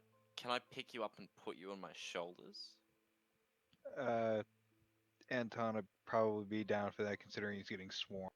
Yeah, like that's what I'm like Yeah. basically run up to you, basically put my arms Grab on, me by like, the just grab me by my anywhere, jacket, haul and I me just out of there. basically put you on my shoulders above my head and just put you there. Yeah. I guess that'd be my action. And I'll take, I guess, However many Uh, opportunity attacks. 2 there. hits again. Oh, are those against him or me? That's against the barbarian, yeah, against Victor. Um, okay, the 22 and the 19 hit, so 3, 4, 5 damage. So that's just the attacks of opportunity, correct? That's right. Yep. Okay, that's cool. And once I put him on my shoulders, can I then move into his space? Yeah, yeah, Okay. right. Yeah. I'll move into his space. I hope this doesn't hurt you, Mendatus, but I'm going to rage. So a Is that 7. another flump? Oh, So as shadows weave around my weapon of your choice, you are holding until your rage ends. Your weapon deals psychic damage instead of its bludgeoning, slashing, or piercing damage, and it gains a light and thrown properties of a normal range of 20 feet and a long range of 60 feet. If I drop the weapon or throw it, the weapon dissipates and reappears in my hand at the end of my turn. fucking cool as. It's like a Okay. shadow blade, but on your actual weapon. That's cool. Yeah. Yeah. Because I technically don't know what this lance or the spear is, I just have my trusty great axe on me, and I'd end my turn there. All right. Indardus, there is an open door on your right, but there are swarming creatures of plants all around you as well. Alright. I'm gonna put a. I'm gonna place a flame sphere in this square, I guess. Flaming sphere in that square. Yeah, you can do that. Yeah. Do it at level 3. And I'll just put the hero token down.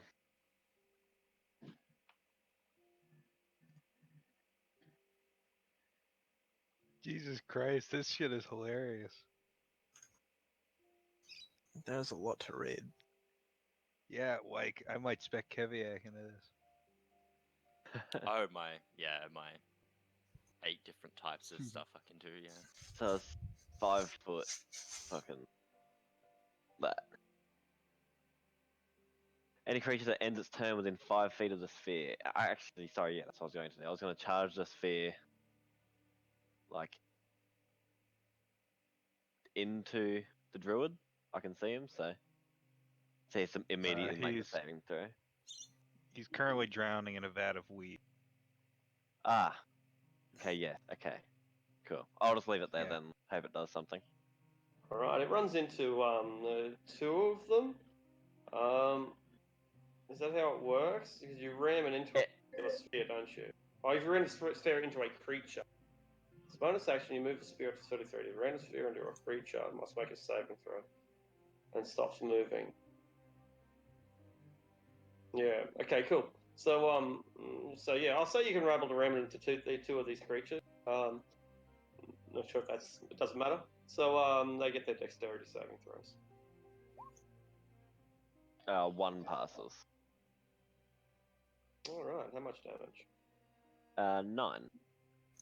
More than enough to incinerate these small creatures. And your flame continues to burn. Yep. Glad you have a full flask of wine. Well, you weren't collecting, were you? I was, but I was drinking it as I went. I wasn't collecting it in a flask. That's right. You had the little proto shot glass.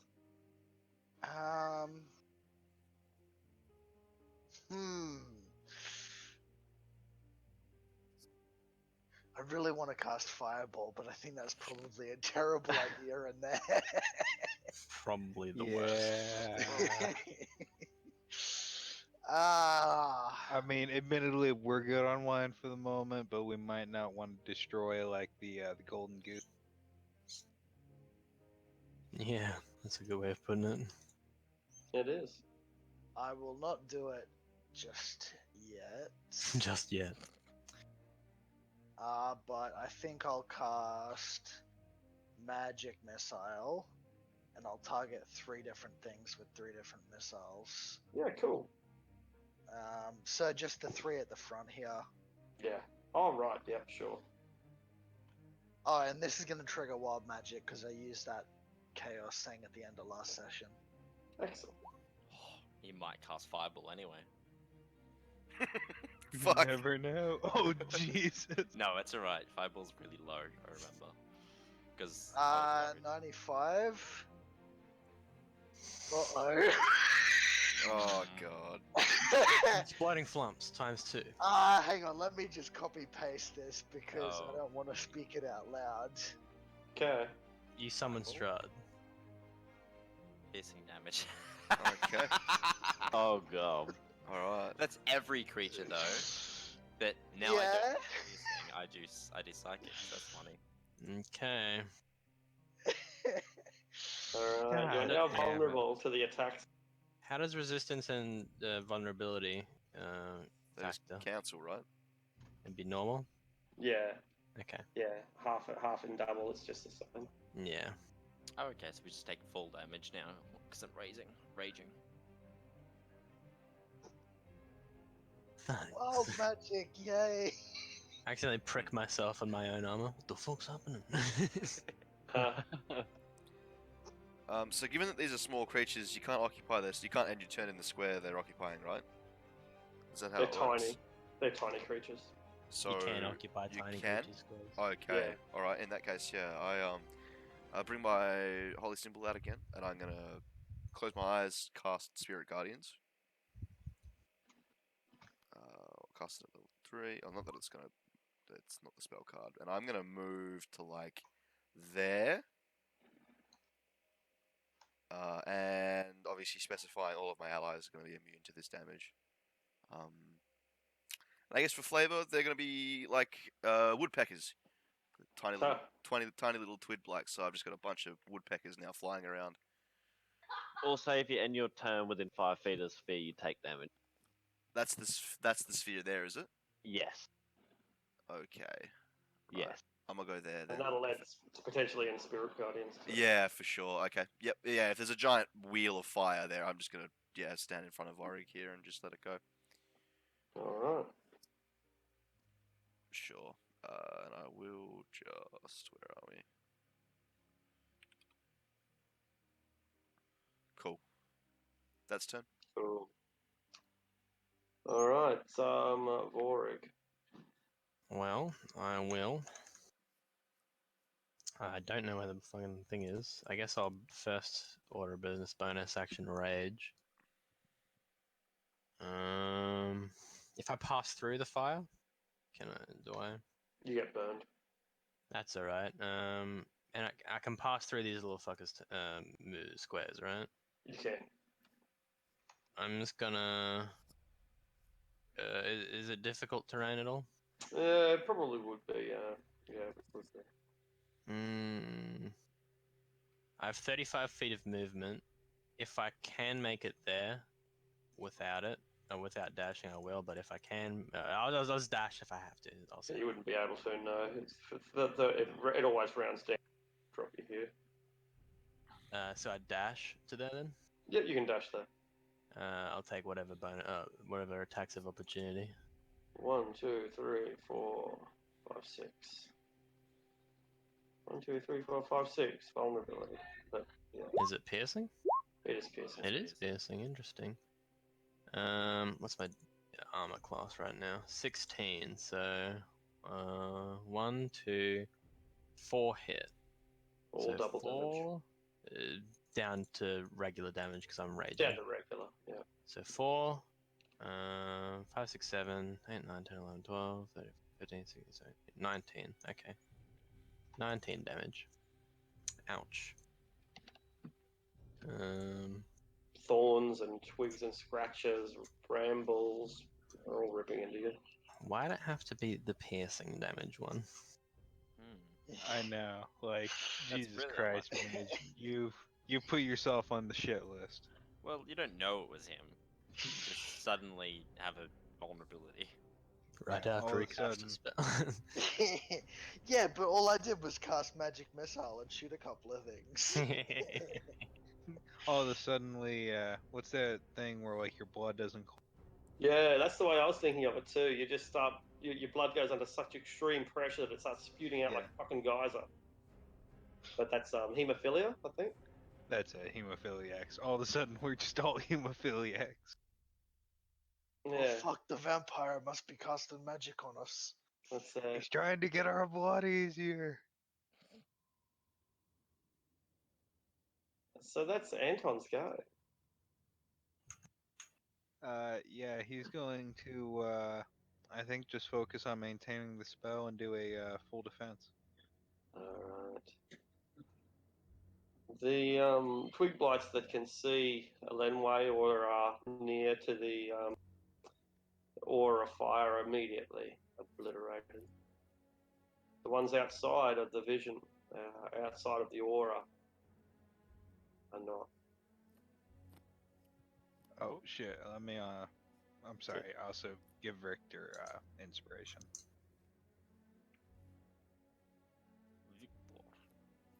Alright.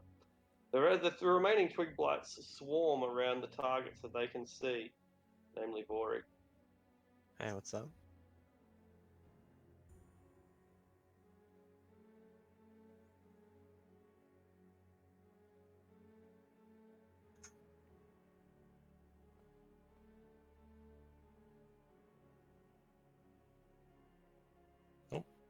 Ignore that big one, it's just ignore it.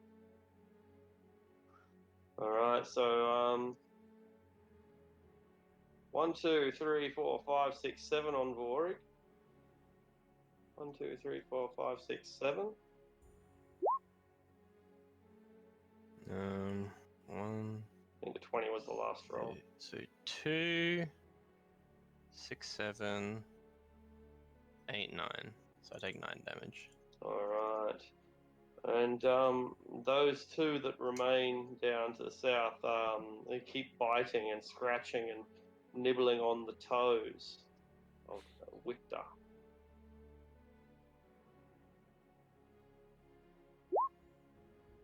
Not very effective. Who's the last two? The 9 and the 7? Was the 9 already there? I thought it might have been. But in any case, it doesn't. Either way, The 9 was there. yeah, doesn't hit. Neither of them hit. And that's it for the poor, hapless twig blights.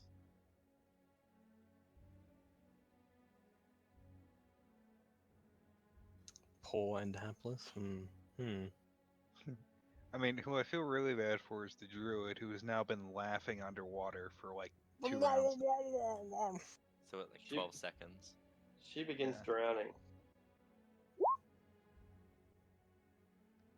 I believe that does make the save. Alright, with a gulp of wine, she wakes up. Pops her head up over the edge of the barrel, dripping. Fuck this. It's the save is at the end of the turn, isn't it? Let me Would post be. it again.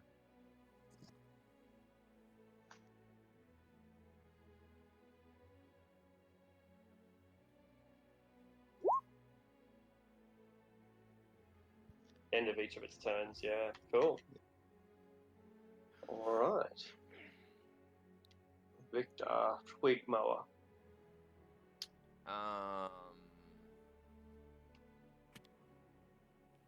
Right. Okay. I'm gonna attack one of the twigs just with my axe I have. Rage great axe. There it is. 24 to hit the first one in front of me. I think that'll do it. Yeah. That's a 16 total. That's 1d12 strength plus 2, 5. Yeah. Okay. Because I'm just raging, it's extra. I guess. Hope 16 would kill it. Well and truly. And question so I don't metagame. Would I have heard the druid kind of getting like the top of the casket, gasping for air and getting onto the side of the Yeah, the he's not barrel. laughing anymore. You hear the gasp, yeah. Oh yeah. In that case, I just kind of move into this twig space. I move out of it. I can't see it, can I? Her head is popping up over the side of a barrel, but she's mostly submerged. I can't see an icon, so I'll just say I can't see it. These barrels are like 12 feet high, so they must. Okay, cool. In that case, before getting out of range of this other twig, I just hit it with my other attack. An 8, so probably It not. dodges. Okay. Pesky little things. And that's my turn, yeah. Quit smurfing around, says one of the twig blights in here. Don't forget, Anton, that you gotta come with me. Right. We're in this hell together, friend. What are you over there for? You're on top of me. There you go. Yeah, I just didn't know where you were. Oh, Is that okay? right. Oh, you couldn't see me. That's right. Alright. Can I direct the flaming sphere around the vat? Bonus action, you can move it. Yeah, you like can. am I able to get like past Vorig like that? I guess. Oh no, it'll No. no. No, that's alright. I'll just dispel it then. Can Alright. move. What does it say? Oh, I can climb walls, I think too. By the power of Flame Skull. Power of flame ball. The roof here is about 20 feet high because it's a multi. Describe the room above. I should probably think about doing that. How tall are you, Vorig? Probably like 4 foot. Alright, I can direct it over Vorig. Up to 5 feet tall and jump it across pits up to 10 feet wide. That's hilarious.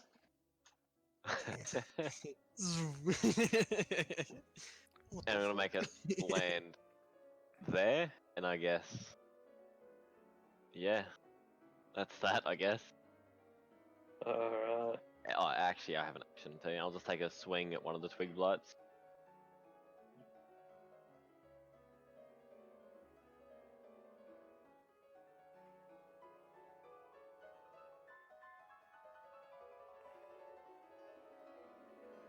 Yeah, it's exploding twig blight.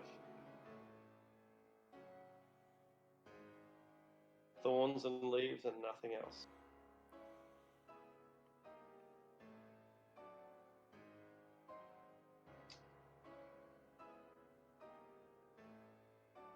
Your magic missile worked pretty effectively. Yeah, I could guess he said that it's done a lot of damage to multiple targets. Indeed. Mostly the dwarf. Yeah, indirectly. I shall fire another 3 missiles at these 3. Alright.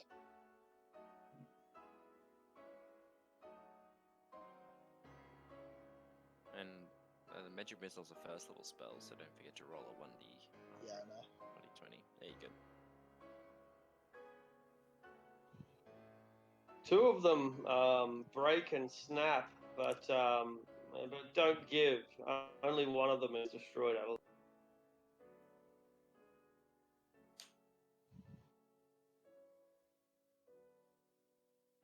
yeah, that's it.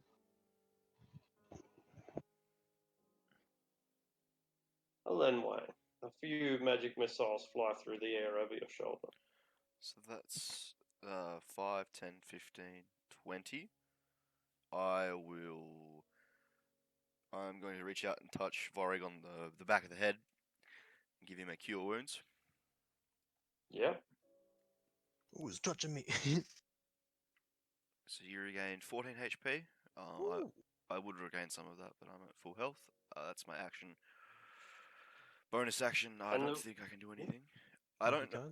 Mm, I don't know if because it says when they enter the zone for the first time, so I don't know if that's because I'm. It's on their turn. Yeah. I imagine either way the outcome is the same, but like, yeah, Exactly. At the start of their turn, they will. sure. That's my turn. Vorig, the little twigs are burning apart, being ripped to shreds by Elenway's light before your eyes. Alright, and there's someone in the vat right in front of me? I can't see because it's blocked off. Right, yeah, you, yeah, Oh, 8 that feet vat. wide and 12 feet tall. And so they're very big, but you hear a splash in the furthest one. Oh, it's the furthest one that has the splash. Alright. I can't see any more enemies. I might ask, yeah, I'm gonna actually remove these dynamic lighting things. It's a little bit. On the It's barrels. just not helpful. Yeah. Yeah. It really opens up the room when you do that. I guess I'll make my way after thanking Elenway for the health, for the nice cure of wounds. I guess this is upstairs. Yeah. Yeah, You're I'll, on a new level when you get up there, so I'll put you. I won't. Just be confusing.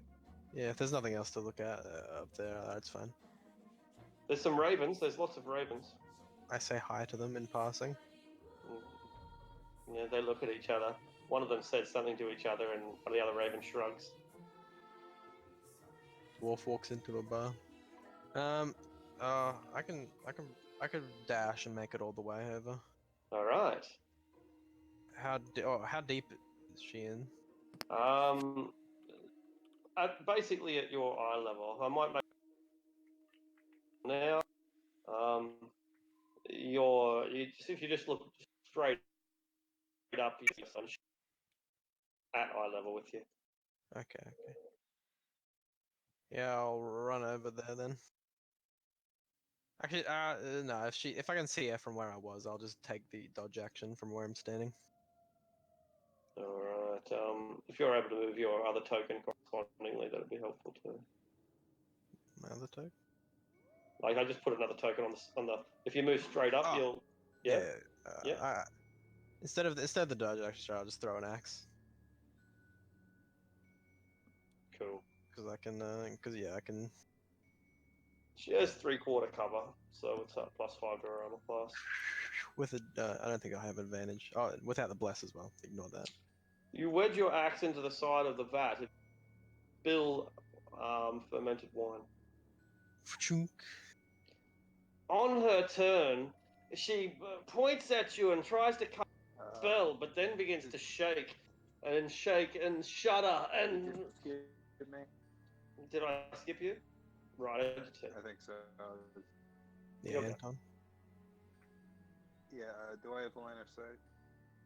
No. Sorry, I'm AFK right now. Do I have line of sight on her? No. No. Nope. Alright, then I'm hold my action because fast hand or phantasmal force once I do. All right. So as mentioned, she begins to shudder, and then she floats to the top of the water, dead. Dead. Huh? She wasn't drowning before. She wasn't. She'd stopped drowning. She goes into spasms in the water and seems to just start thrashing around, and then stops moving, floating face down. It's probably poison wine. Yeah, that's what I was about to fucking say. Well, Oh yeah. I'll lay that to rest, and I'm gonna cast Detect Poison and Disease. I'll snap cast it. Okay, let's have a look at this. All 3 vats contain poisoned wine.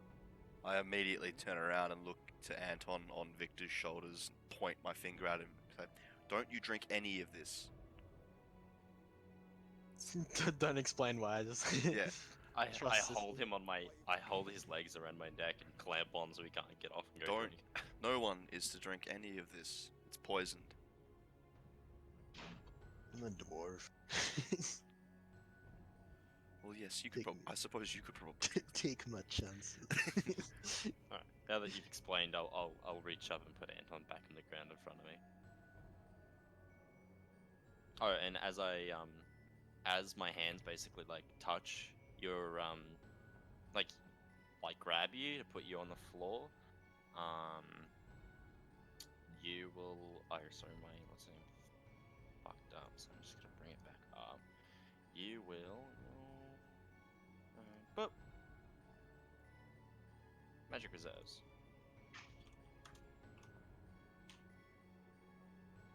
Basically, I touch you, and I roll a 1d4. You recover a spell slot of the roll. If you can't, and I roll too high, then you get temporary hit points. So Fuck, you that's get a pretty sick. spell, a first level spell back, and I take 5 times 1, so 5 damage.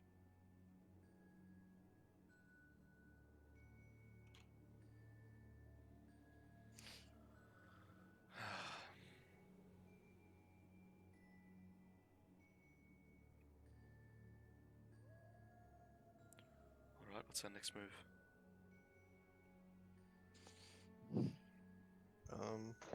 Where to Do come back? you do you have more of this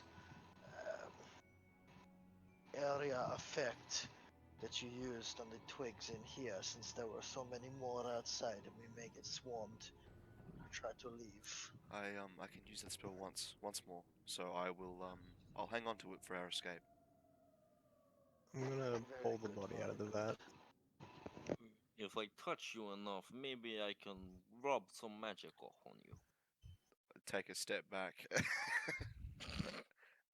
Maybe maybe later, Victor. Alright.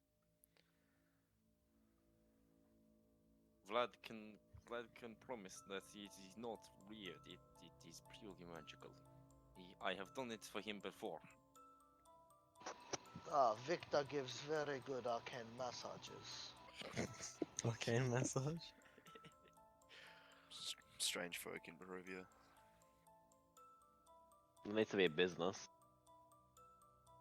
The arcane massage. Welcome to my arcane parlor. I like to think it'd be called the magic touch. I do Is- not like to do it often. It makes my head spin and nose bleed. But it is useful. It's a pretty intense massage. Yeah.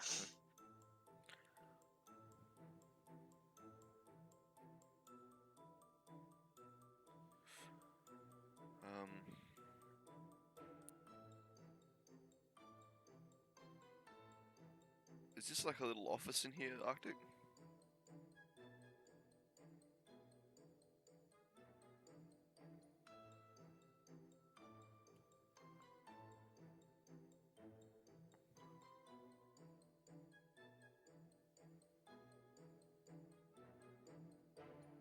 Did we lose him?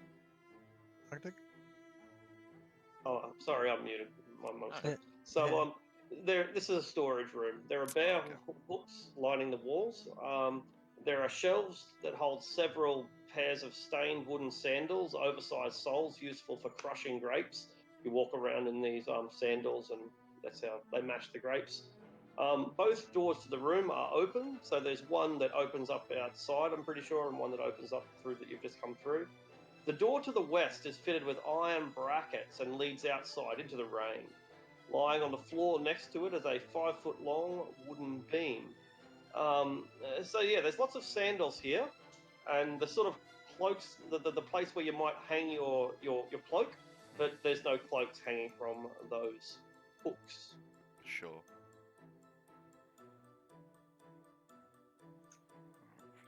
Right, well, there's stairs leading up, or there's another couple of doors that lead into a foyer, maybe? What should we do? Can I quickly check these weird doors leading outside upstairs? Yeah, you can. They are locked or closed from this side. The large door is a set of sliding wooden doors, and not far to the right there is a normal sized wood. Both of them are locked from this side. Probably bedrooms. Can I hear anything from up here? Yeah, A ruckus? the wind. Okay. Oh, I'm looking at the wrong person. I think. Sorry, I was looking at the wrong one. Varg, sorry. Yeah. No, yeah, I don't know why I'm looking at the wrong one. Okay, so yeah, you come up there. Right. Oh, right. It doesn't let you see, so I'll just get rid of that wall. Oh. Roll for initiative. Oh shit. I just sort of trounced over there and just... Yeah. Hell yeah. Slowly getting less and less initiative. I'm AFK. Someone roll for me.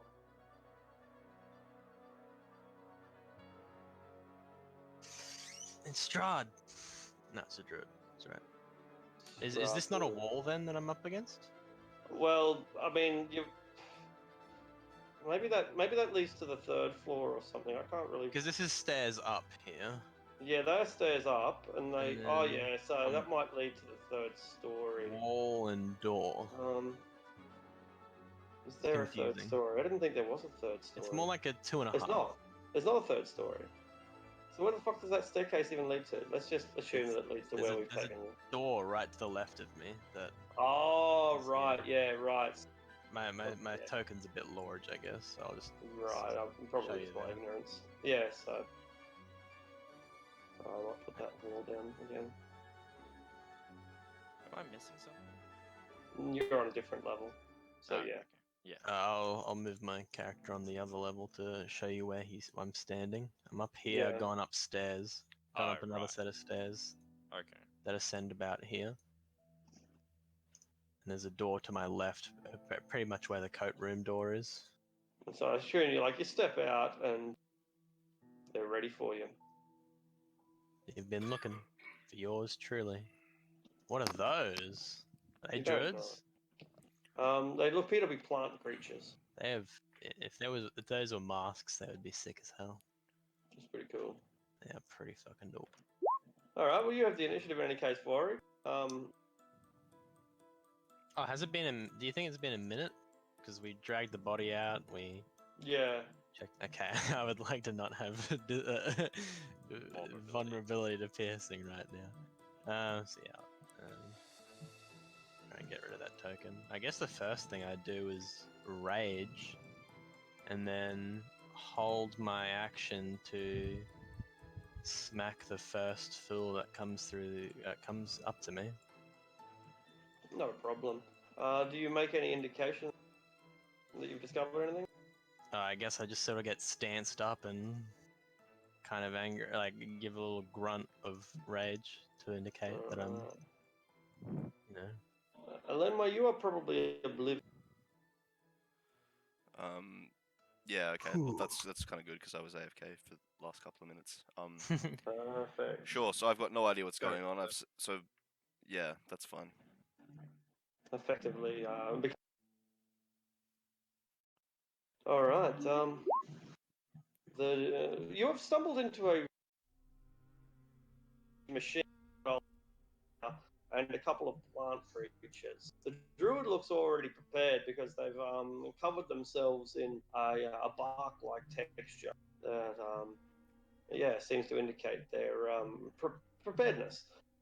They point at you, and suddenly vines and twigs and reeds begin appearing out of nowhere. The straw from the thatch of the roof, it all wraps around you and tries to hold you in place. Entanglement. Strength. I have advantage. Oh, it's a saving throw. I don't think I have advantage on strength saving throws. Where is this being targeted? 23, however. I'll copy it and put it in the lower level so that you can see. Does that work on... I guess that works. It's confusing. I will reroll. Plants sprout out of the ground. Would it hit the ground, the floor below me? There's actually one miss. No, it doesn't. No. And the save DC was what? Sorry. Just ask someone. It doesn't affect you. Where's the landware? Can you guys Unless not it's hear me? cute. It might be. Yeah, it doesn't affect you. Oh, okay. I'm a floor No, above. you just asked where it was, so I. Oh, you're a floor above. Okay. I'm Yeah, having yeah, a- yeah. Right. Oh, that's right. You were AFK. So Yeah, sorry. Okay, never mind. Yeah. No, that's yeah. I'm yeah. standing I was there. wondering why you didn't understand. Yeah. I'll put a little token on me to. Is there? I am a foot above the rest of you. Haha. There you go. There's For a the little first time token ever. for it. I feel tall up here. How's the weather up there? It's pretty musty, I'll say. Don't know how you can stand it.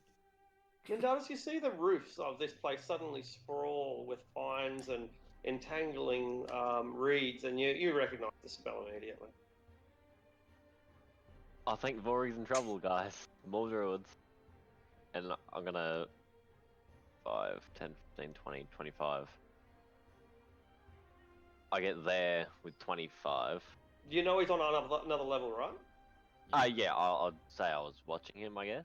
You gotta go So, up these so stairs. did Oh, you go up up the there. stairs? Oh, yeah, up there. You Sorry, yeah, okay. yeah, and yeah. travel Silly one Billy. here to go up, I'm guessing. Yeah, and I'll put you. So stop there, and I'll put you Yeah. on the level. No.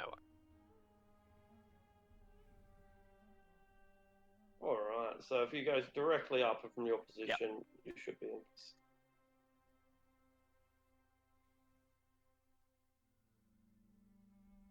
Alright, that was 5, 15, 20, 25, 30. And I can tell dash. Oh, I understand now. So yeah, so this level is only halfway up. It's not at roof level. It's just okay. Yeah, it's like 10-foot stairs, 5-foot stairs. Yeah, and this is as you say, 15 or 20 feet above. Okay, cool. You are now in the thick of the entangled area. I guess that means a strength save to keep moving. I think it's just it's right? Half movement, difficult terrain. half It's, movement. terrain. it's strength save on the initial cast to see if you're restrained. Oh, right. Now for that, it's just difficult Yeah. terrain. Okay, cool. And that's a lot. When you cast the spell, yeah, you're absolutely right. Okay, cool. Vlad, down there on the ground, you rush forward. That was a dash, was it, that you did? Yeah. Yeah. Rush forward up the stairs. I'll put you at the top. You are now at the top. Oh, that was Mandatus again. I copied and pasted the wrong one. I can't even see your character anymore. Oh, you might have moved on, did you? No? Who? I think you deleted it. I didn't, though. Anyway. Anyway. He's passed on. You have to roll a new character, sorry. It's all over. Roll 20 graphical errors have cost you a lot. Just popped out of existence. Exactly. Wild magic be like. Pretty much. Jeez. Alright, so yeah, you can see yourself. Alright, and then I've got additional 5 feet, and are those ravens? They are swarms of ravens. I You know dare better shoot than them. to shoot the ravens. I shall know better than dash to there. It says in the book that the ravens fly down to help you with the twig blights, but there was way too much fire and fucking spiritual guardians and shit. The ravens were Fuck like, "No way." that. Yeah. We're not getting involved in this. Understandable. All right. So there's not much you can see from your angle, unfortunately. Although you vines and they entangle your path.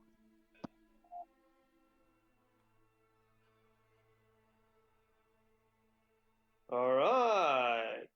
The vines are unhindered by the entanglement. They enter my range, so I get to smack them. I think they do. Is it just one Oh, they attack? don't. They have 10-foot reach, so they stay out of it. Oh, you fuckers. Um, But only one can and- reach me because the other one can't smack around walls, right? I guess that's probably. Unless they do the switcheroo. Yeah, good call. Yeah, that's what they do. I was thinking they would be able to with class, but no, that works. So two of them attack you. They both hit for 15 down to 7, and then 8 down to 4. All right, you are now restrained. 7, 8, 11. Ain't going nowhere. -11. Cool.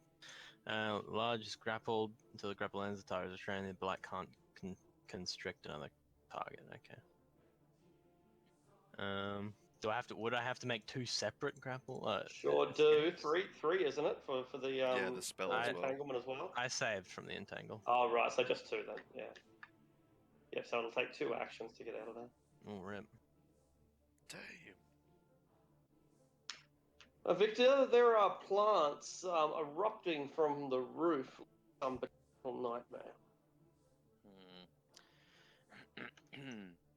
He doesn't like that way. He's gonna go flank, and he charges. He's gonna break out into a sprint. 5, 10, 15, 20, 25, 30, 35, 40. And I'll run up the stairs, because I have 80 feet when I dash. I don't know how much movement it takes to get up the stairs here. I've lost you. Oh, okay, cool. Yeah, okay, Over cool. here. They did that just delete you? Because I pressed copy, but it deleted you. Yeah, it did. See what happens if I paste you? Yeah, if I paste you, Mindatus comes down. Yeah, that's Mindatus is all of us now. Yeah, His fungi has infected us. We are become Mindatus. That's right. So it's 20 feet to climb the stairs. Okay. Yeah. So 40, 50, 60. So I have 20 more feet once I get to the top of the stairs. Oh, there I am. Okay, found me. Cool. So I need 20 feet. So 5, 10. Oh, that's 5, 10, 15, 20. And that'll be my turn. Right. But Okay. And I've deleted you from the initiative now. Oh, I'll go look up what I was. You're back. Boring. Oh, it's me. I get a 21 actually. Oh, are you? Right. Yes. Reorder that. There you are. All right.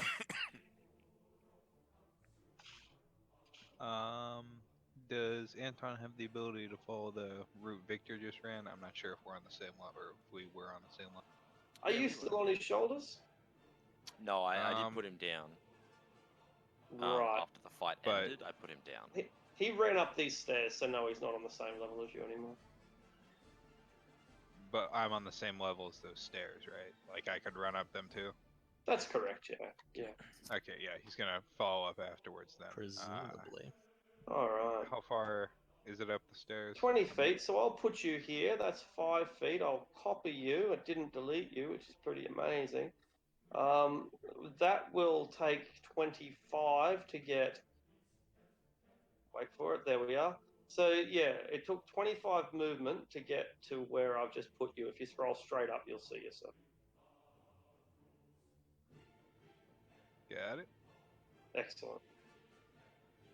So that's 25 feet of movement.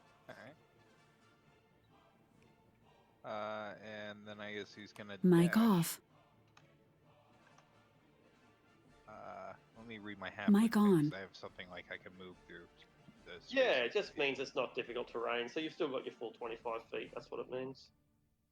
There's a door up on the left, a door a little bit further along, a window, and this is the crane where we saw the suplex maneuver.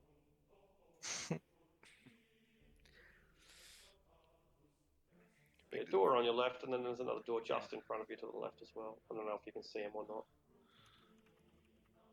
I guess he's gonna open the door on his left. All right, bold move. No, not really. It opens up into the wine vat, so you're looking down onto the room that well, it has all the vines, so you can see the vines on the opposite side. Can you see them? Yeah. Let me look through your eyes. Yeah, if you look straight to the west, that red square is all taken up by entangling vines. Got it. Cool, cool. Can I see what's attacking Vorig? No, you can't. He is wrapped up in vines. Roger, roger. Roger. Then he's just going to inspire Vorig, I think. All You can do it, right. Vorig. I thought so too. Don't worry, Vorig. We won't leave you. Ha, hoo hoo. Where? I'm inspired? 1d6? We're rooting for you. 1d8. Oh, 1d8. Motherfucker. Hey, That's hey. right. Anton's getting the big dick dice now. Whoop, whoop. The more you know. I heard that, pun Arctic. I'm proud of you. Thank you. Are you proud of We're all proud of you, Arthur. this? So, like, Anton's not Wow. a punny bard. He's just inspirational. Nice. But hey, Just a fucking tree. Can I make like a Can I make like a tree? oh, I just realized that I got from initiative when you moved my token. LOL. Now you Everyone can't play is the no game anymore. initiative. What was You your get no initiative, and you get no initiative, and you get no initiative. Nobody gets initiative. That's right, not in this game. Free for all, motherfuckers. You go by whoever shouts their move first. Oh, what? It sounds like That's the best. paranoia. Stab him! No, I stab him! I cast my magic missile! That's it. Alright, so that was Anton. Vorig, you are caught in many a vine. And, Little bit. yes. I'm grappled twice. You are. If only I had multiple actions. If only. Imagine that you did. I guess I'm just gonna like one-hand my sword and just throw a fucking couple of axes. For clarification, you do actually get multiple actions. You have 2 attacks, and you can make 2 grapple checks. But I have to. Oh, but that's not an escape though. An escape is an action. Yeah. Escape to different. 12, and then like How coming. bizarre. It's a weird rule, but I think that's yeah. I'm pretty sure. Um, Yeah, pretty sure you can only escape one at a time. I think. Pretty sure. Yeah, because you're not making the grapple check. You're making the escape action. Yeah. Pretty not cool. That's it. That's the rule. Can't believe they have 10-foot range on that. It's pretty annoying. Bullshit. Let me quickly just check reckless attack. I think it has to be melee. Yeah, it does. So when you make your first attack, you can. No, it doesn't have to be melee. Wait, no? Yes, it is. Doing so gives you advantage on melee weapons. Wait. Does throwing weapons work? Nah, It's a melee weapon, but it's a first attack. it's a ranged attack. Damn. Feels sad. Yeah, that's right. I guess I will take the dodge Pissed off action. action. That's right. You take the surly dwarf action. Take Yeah. the fuck, I can't do anything action. Bullshit. I would like to. Yeah, that's all. I take the rage quit action. So I would like to be a bitch. That's rough. with my movement, I can get to the top of the stairs. I think. All right. I mean, like if I escape the grapple, they're just gonna grapple me again. Well, that's quite pessimistic. That's very defeatist of you. But if I escape one grapple, I get to do nothing else. And then there's a decent chance they can grapple me again. Yeah, but you force them to re-grapple you.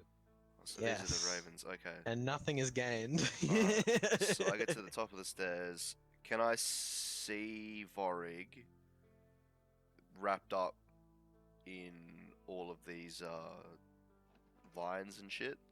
You can. He has some level of cover. Yeah, okay. Quick cast freedom of movement. Okay, let me see. I think I'm just gonna roll with a bless, and I'll bless the 3 along this wall. Alright. So yeah, Vlad, Mindatus, and Vorig. I just bless you guys. Hey. Bless this mess. I've been blessed. Bless this fucking mess, indeed. And that's that'll be my turn. This is a feels bad.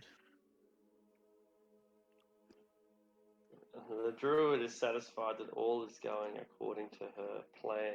She didn't actually have a plan, but now that she's seen that what's happened, she takes credit for it. Okay, druid, show me what you've got.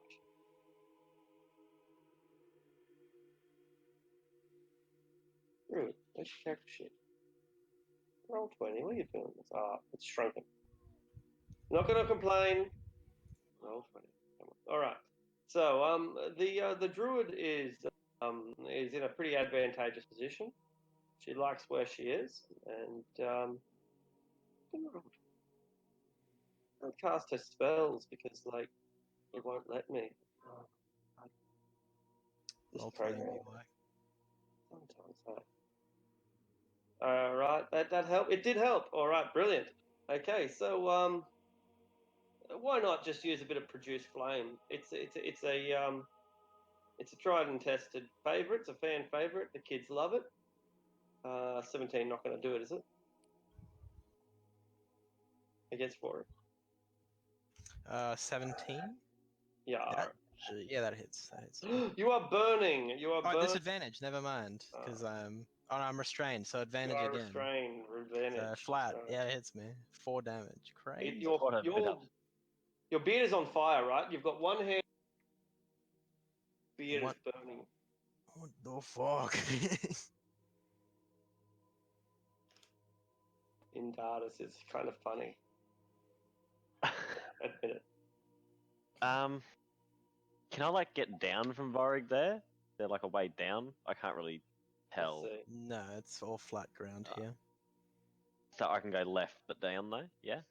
Okay. Back, Oh, yeah. yeah, I see what you Yeah, mean. Yeah, yeah. you can. Yeah. Yeah, back, sorry. It's difficult terrain, but yeah, you can. But does over difficult terrain and people cost 30. No, it's just the same. It's just Yes. different. 30 Same feet skill. would get you right behind me. Alright. I'm gonna do that and then 5. Damn trees. What is this? A 20-foot cube centered on that point. This is treason. Alright, I can cast Erupting Earth up here, Oh, and it God. hits these two. Does it have to But be it on won't hit ground? Vogue. No, it says choose a point you can see within range. Cool. Fountain of churned earth and stone erupts in a 20-foot. On the The fuck is ground, that actually. one? On the ground. So it's Ground can be floor, so floor. Okay. Ground. turned earth and stone just appears on a wooden floor. Yeah, it wouldn't happen in older editions, but anyway. Magic. So magic, exactly. So is it just the two vine whites that get As hit? far as I can see, it's a 20-foot cube. I can only see them. I'm just. There's that guy too. Oh, don't can't you that see the person? two behind him? I can see these two. Oh right, you can't see Sky. I can't see anyone else. Yeah, okay, you can. cool. There's a backpacking gnome there. That's good. It's backpacking gnome and two vine blights. They will all get cube, whether you like it. He was on Skurlies, and I can't believe you're just about to kill him. Wow, he's actually a toolie. He's not actually a schoolie. So I think this is legit. He deserves death. Thus, he should be slain. Damn toolies.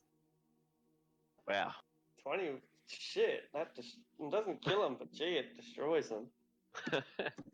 And now all that area is also difficult terrain.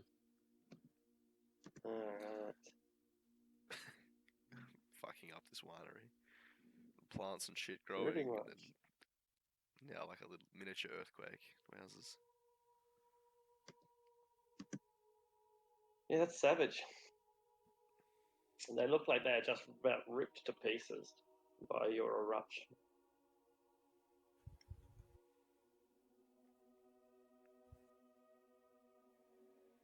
All this greenery, Vlad.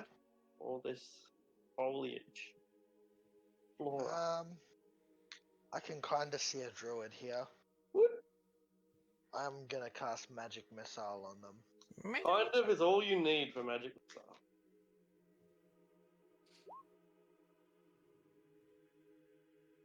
Ten points of damage.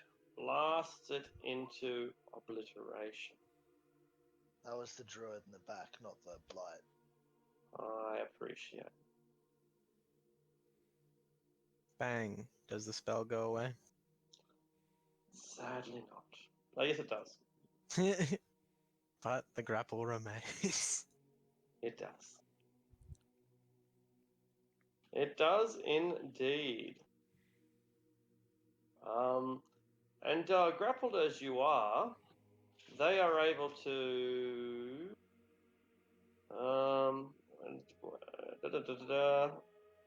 I guess they just get attack. They just get attack of advantage again. Can they attack someone that's constricted? Well, they would. One would let go, but you're still restrained, and Yeah. so it attacks you. And now you're. They do the restrained. switcheroo again. Exactly. That Fantastic. that misses. Oh, it does. It misses, doesn't it? Because it's advantage, but still raging. And now that guy misses. Alright. I am no longer constricted if they let go of me. This shall be the end for them. I'm finally free. I'm like just like raring to go. Victor, you are running through the halls. Anton runs legs. I'm gonna start keep running. 5, 10, move there, and You as I'm see the passing, crane, and you get fond memories. oh, as I smile at it, as I pass the door, I grab Anton by the scruff of his neck and pick him up, put him on my shoulders in an action. Why Come does on, everybody wait. feel obliged Wait. to just like manhandle the fucking halfling man? That's just how halflings work. Why does everybody think He's they like can the- just haul me around in combat? He's like, yeah, If he's you're gonna- the party football. What if I had plans? Have you got a big tough tomcat in your house? Because that's what it's like. It's like the tomcat thinks that he's, but every now and then he gets picked up. So like fuck this, man. I mean, you can resist if you want, but God damn it, I've killed people. while I pick you up, I I'm a murderer. I just drowned the bitch in a vat of poisoned wine. I'm a man, damn it, I'm a man. Next thing you know, there's gonna be a rights for halflings in Strahd's kingdom. That's fair. As I try and pick you up, I was like, "Come on, we are late for party," and I try and pick you up. Do you resist? Football throw him up here. No, but he like sulks a little bit. Okay, I'll put you on my shoulders. So I did, what was that? 5, 10, 15, and I'll open the door. Alright. And it leads pretty much fucking nowhere. Although there is a door at the end of the corridor on the right. That's alright. I'll keep charging. I'll duck slightly so Anton doesn't hit his head on the roof.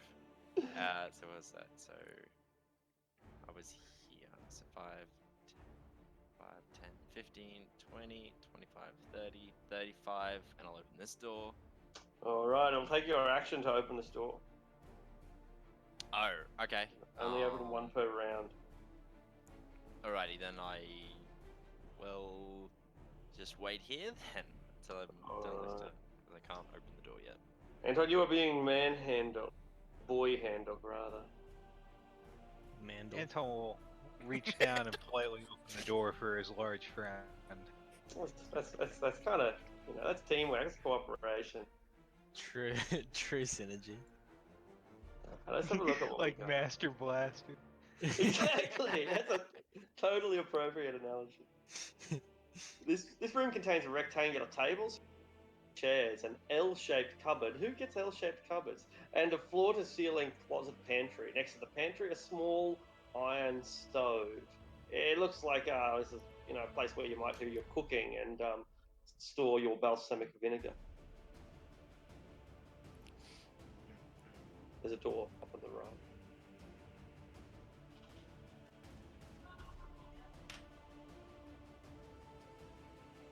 Did you take any actions? Is it? Opening the door was my action, right? That's part of just movement. Yeah, you get one interact with object per round, so that's movement.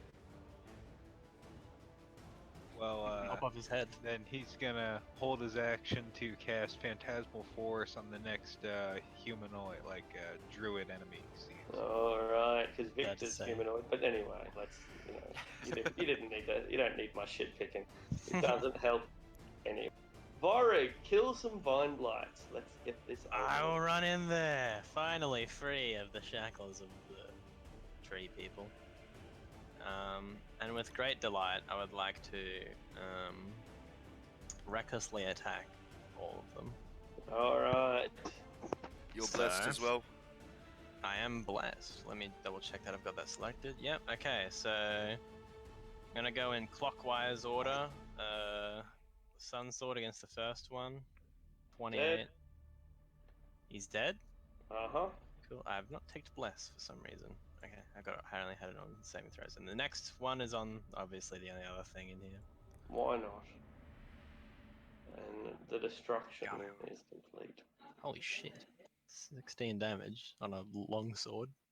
It's pretty crazy, hey, Jesus. You're in a very special room.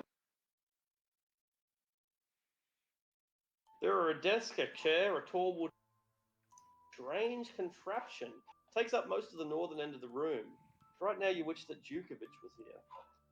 Does it look like a trebuchet? It is not a trebuchet. It is not even a mangonel. Rather, it is some strange device that looks like it is somehow connected to the printing of labels and the making of words.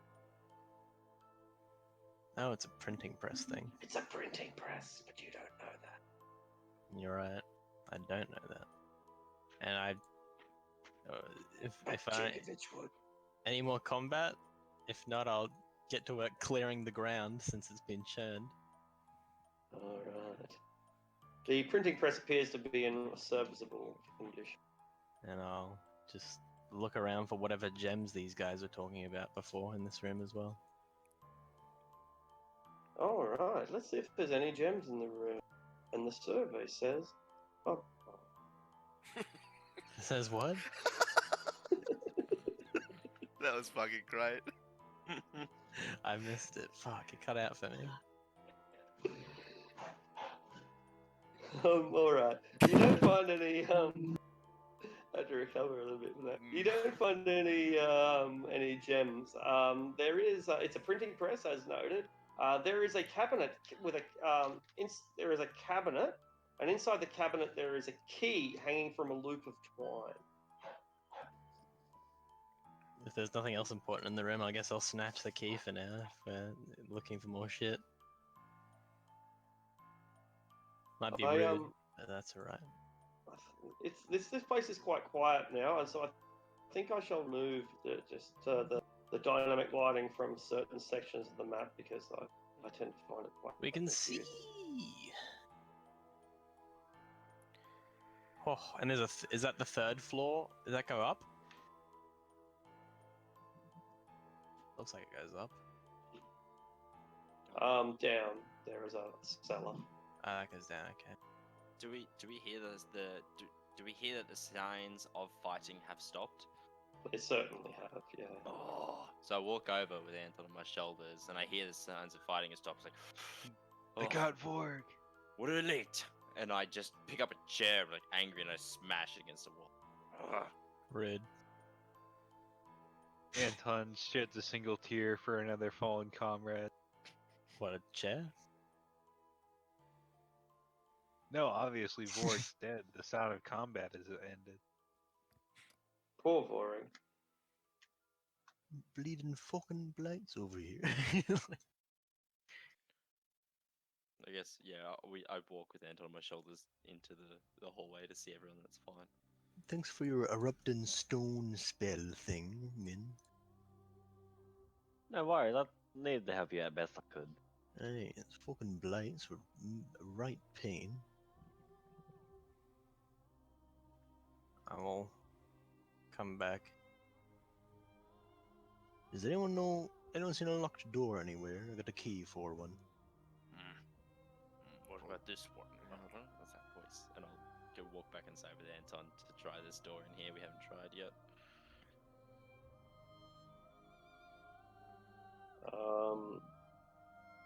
Yeah, these are all bedrooms, and you were able to lock and unlock them with the key. It's a bit of a master key, yeah. So these are sleeping quarters, 2 pairs of bunk beds in each of the room, 4 identical foot lockers. You find a rocking horse, except the rocking horse is black. It's got wild eyes and orange flames for its hooves. Instead of tails and hooves, it's got flames. Anyway, there's a rocking horse. There's some other toys, some foot lockers, and the toys have a somewhat familiar slogan. It's Blinsky's toys, is it? Is no fun. Is no Is no fun. It's more blinky. Is no Blinsky. He's fun, therefore he's definitely Blinsky. Therefore, conclusion reached. I'm having great fun. Is Blinsky, yes? This room is a dining room, contains a rectangular table, chairs, L-shaped cupboard, pantry, iron stove, and finally you may also see a master bedroom. A master bedroom. Full of master. It's the 4-poster There's bed. the unclean bedrooms in the name of the master bedroom. Indeed. Apologies, continue. No worries at all. This room contains a 4-poster bed, headboard carved in the likeness of a giant raven. A soft black rug covers the floor between the bed and the door. The corners of the south wall have slender wardrobes. There is a tapestry of a church of the sun, hanging from the wall. Beneath the tapestry, a handsomely carved rocking cradle. To the north, under the window, a plain desk and chair. Other furnishings include wooden chest, freestanding mirror, that sort of thing. Neat.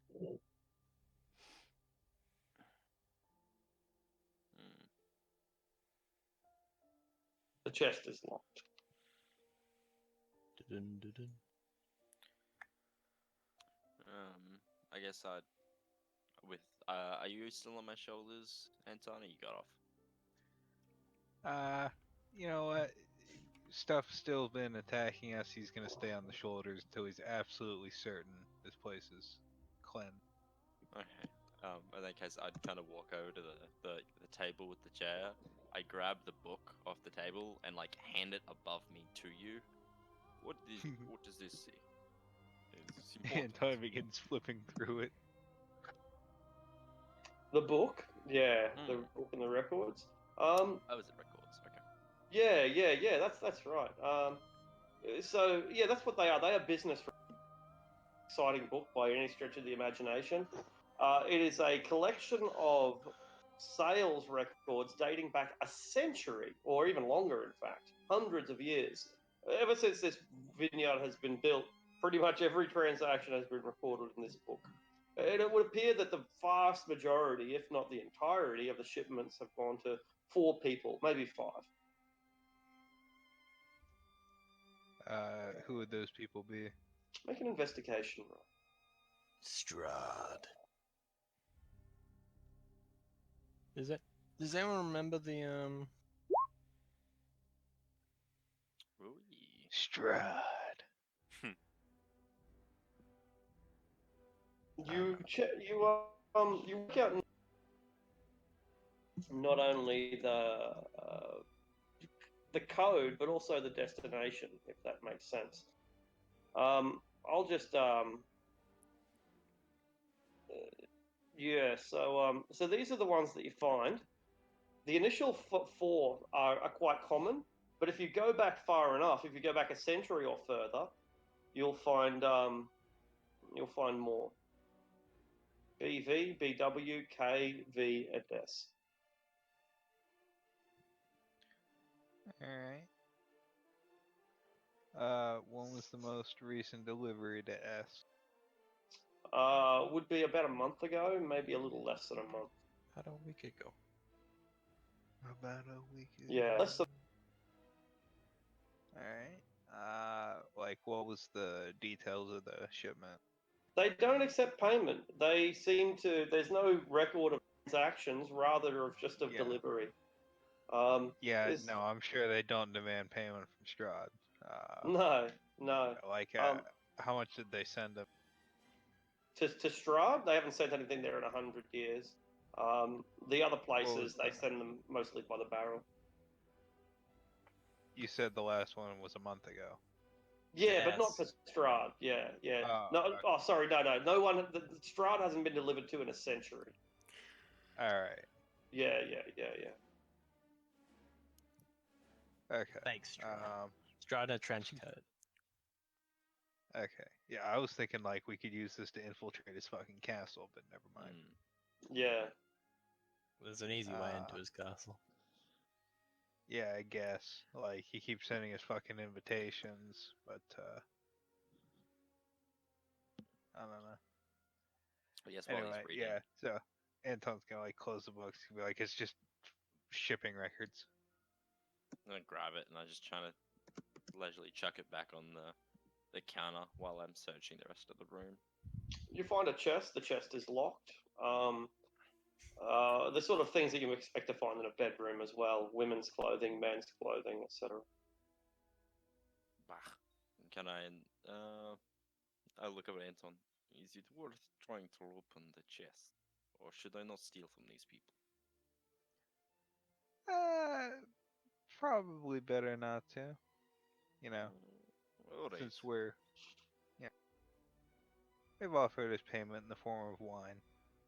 Fair enough. I respect your honor, and I'll just leave the door, leave and regroup with the party, and close the door behind me. All right.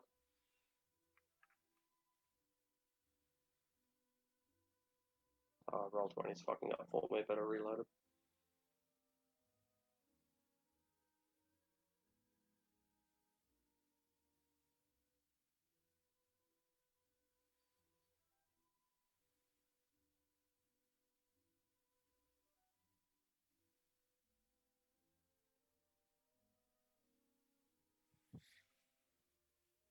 Do we know if there's a basement? There is a cellar, yeah.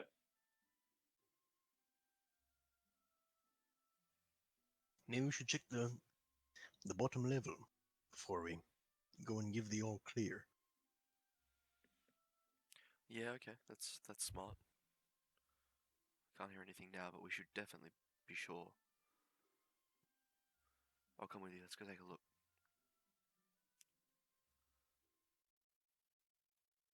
All right, cool. I've just about reloaded the page. Lenway and I are going down to the bottom level. I'll pretty Cool. much just go wherever Anton points. I'll tag along. Cool. Put yourselves on the stairs or in a line. Post you. Anyway, sorry to ask again, but I got a little bit scratched up. If there was a bigger one. Yeah, I'd already kind of sorted that out. There's the 12 HP just there. Where? So it's above Anton's investigation roll. It's the 9 plus 3. Oh, yeah, sorry, I didn't see that. Man. It's all good. That is all yours. Well, thank you very much. I think Anton's gonna give himself a tap too. I guess at this, yeah, I just kind of. Yeah. Is anybody feel else myself. injured? Oh, that's right. I can feel myself and give myself health. How much was it again? Certainly a lot of rubbing involved with that, brother. Jeez. Yeah, I was gonna say all of us just start rubbing ourselves.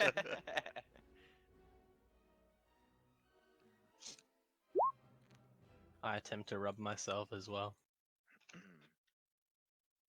Doesn't work, probably. Features traits. It feels good. It feels good. It's Soothing. Soothing. people might Feels judge as you, it but should. you know, like Yeah, exactly, I mean, like, I'll pull my pants up Right. now. I just got Man. 60.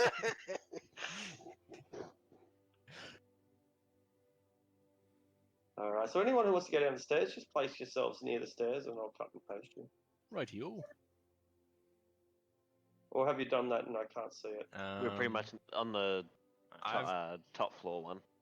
We're all right next to each other. Oh, right, you're in the top floor one, right? Oh, Yeah. I've put mine Never on mind. the bottom floor one. Yeah, it's all good. Oh. Cool. So I don't know if you'll all fit. Might take 4 at a time. One quick question: is that a slide, like a ramp?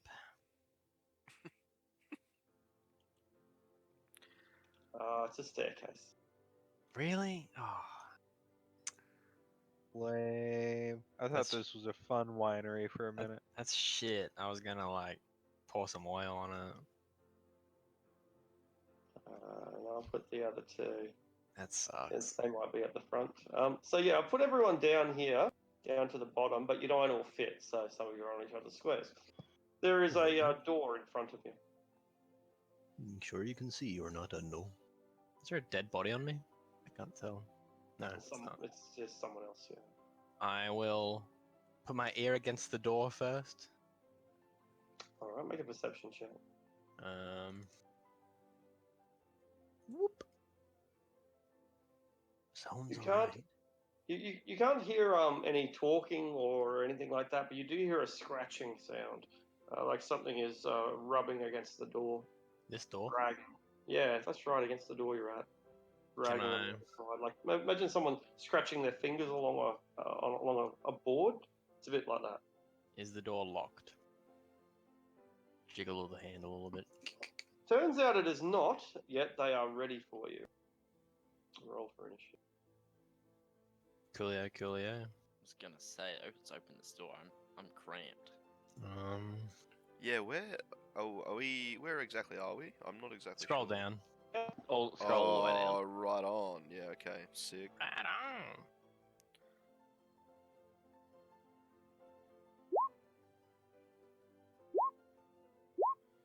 Something invisible is up against the door.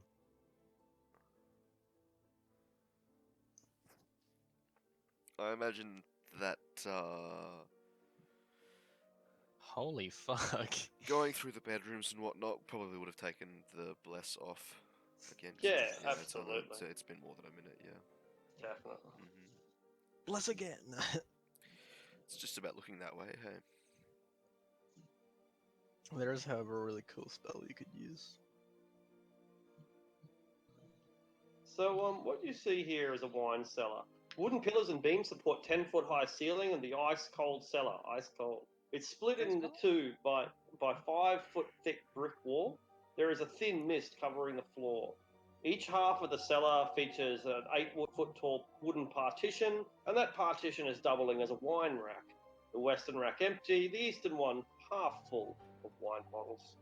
There are creatures moving in here. One of them is a humanoid that deer antlers and dirty face and rags, much like the other druids. And the other 5 appear to be made of plant material. That's no fun.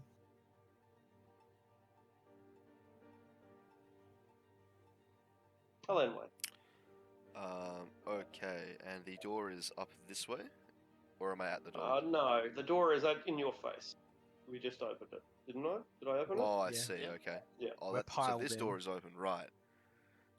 In that case, I will use a bonus action to cast Shield of Faith on myself.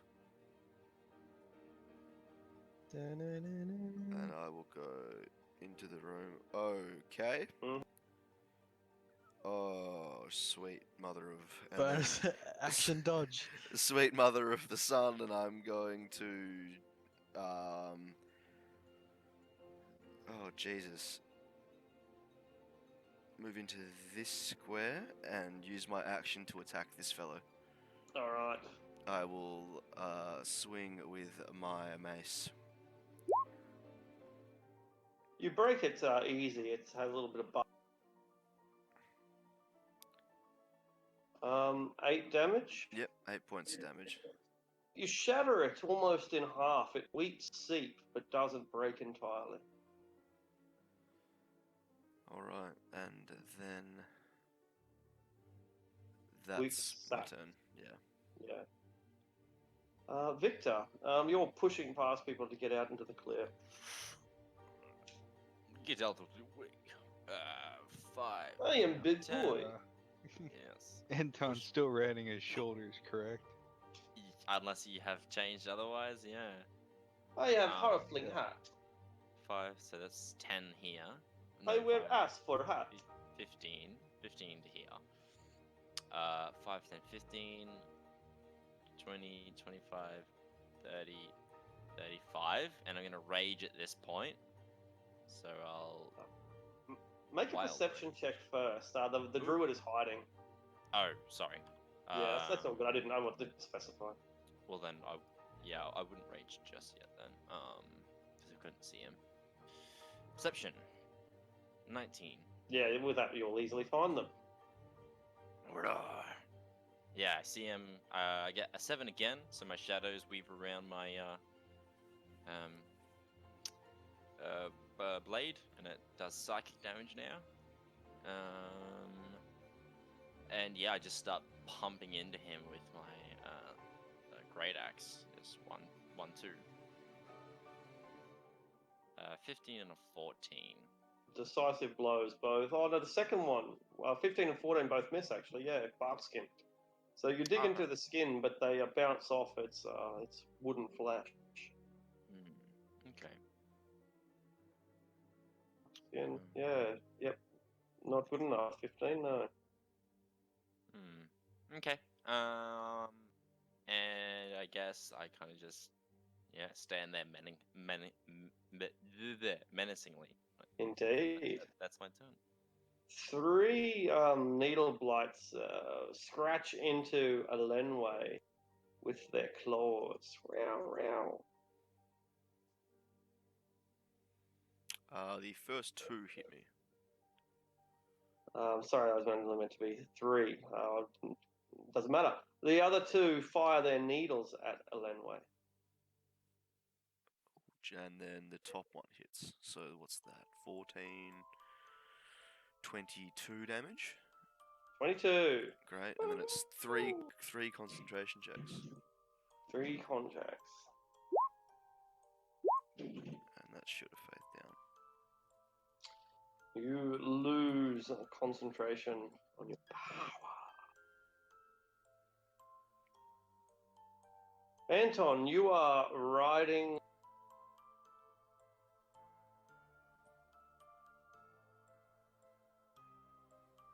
Yep. Think he's gonna go Shadowrun tactics, geek the mage. He's gonna bop her on the head and attempt to cast Bestow Curse. Some things never go out of style. So that's a Wisdom save. Oh, wisdom save.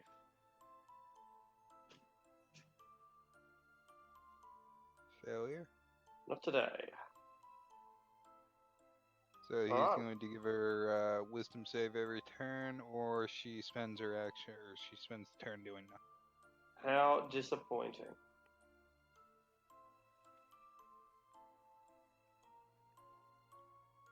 Alright. The druid spends her turn doing nothing. So did she get a saving throw or anything? At the start of her turn, she gets a saving. At the start, hey? Okay. Fuck. Alright. Yeah, So, it is the start of the turn, is it? Yes, yeah. Okay, cool. Well, with that fairly clear, she says, Strahd, Strahd, master of the weather, I call upon you to deliver the power of the thunder. And cast Thunderwave at 2nd level, which will hit you two. Okay. Was it DC 12 Constitution? Ooh, I'm gonna spend my inspiration on that. Alright. Fuck me. Anton, you take an extra d6 damage as you fall 6 feet from the ground, crashing off the shoulders of your big friend.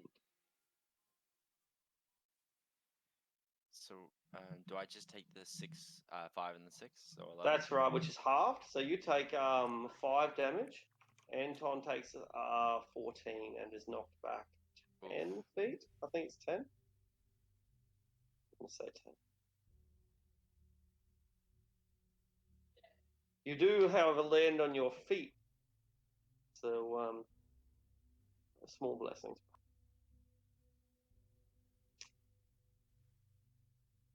Vorig, you hear the peal of thunder, and some of the bottles around you crack and break. Right.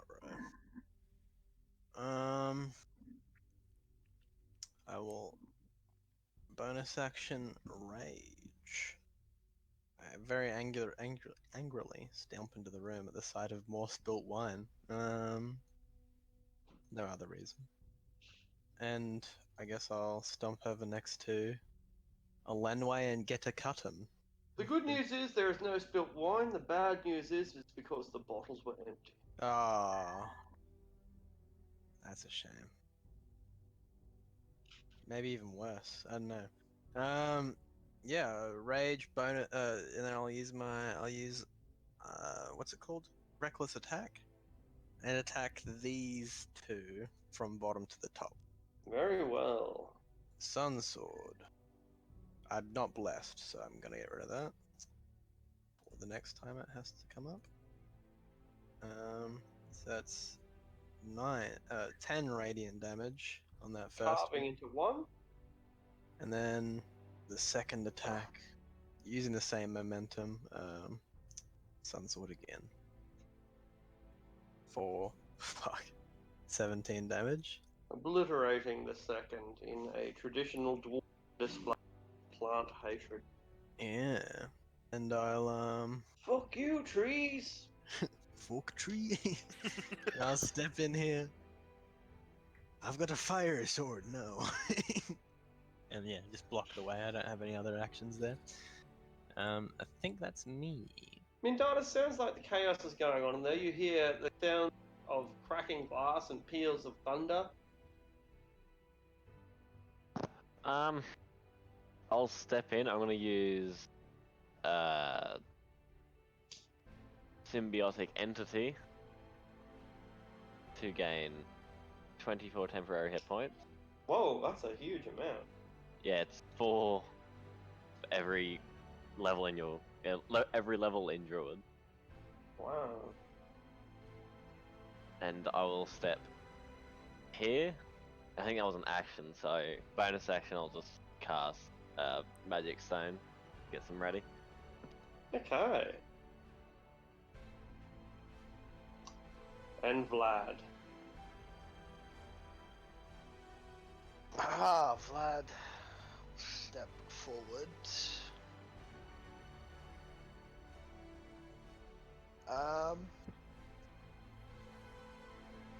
Can't go wrong with magic missile. Can't go wrong. I'll magic missile this one here. Good old magic missile. Nothing beats that.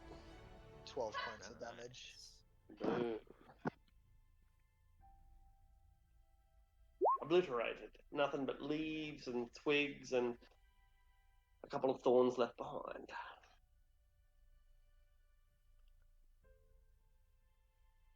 Good on him. Alright, I step behind Vorig, and as I do so, I kind of pull like a mote of light out of the holy symbol and hurl it as a what is that? Sacred flame against old mate up here. Okay, it's dex save. It is. Right.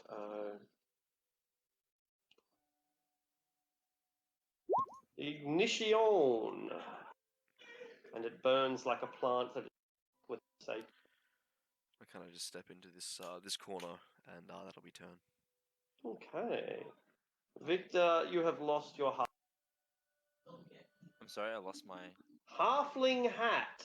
Oh, you dirty. Hatling.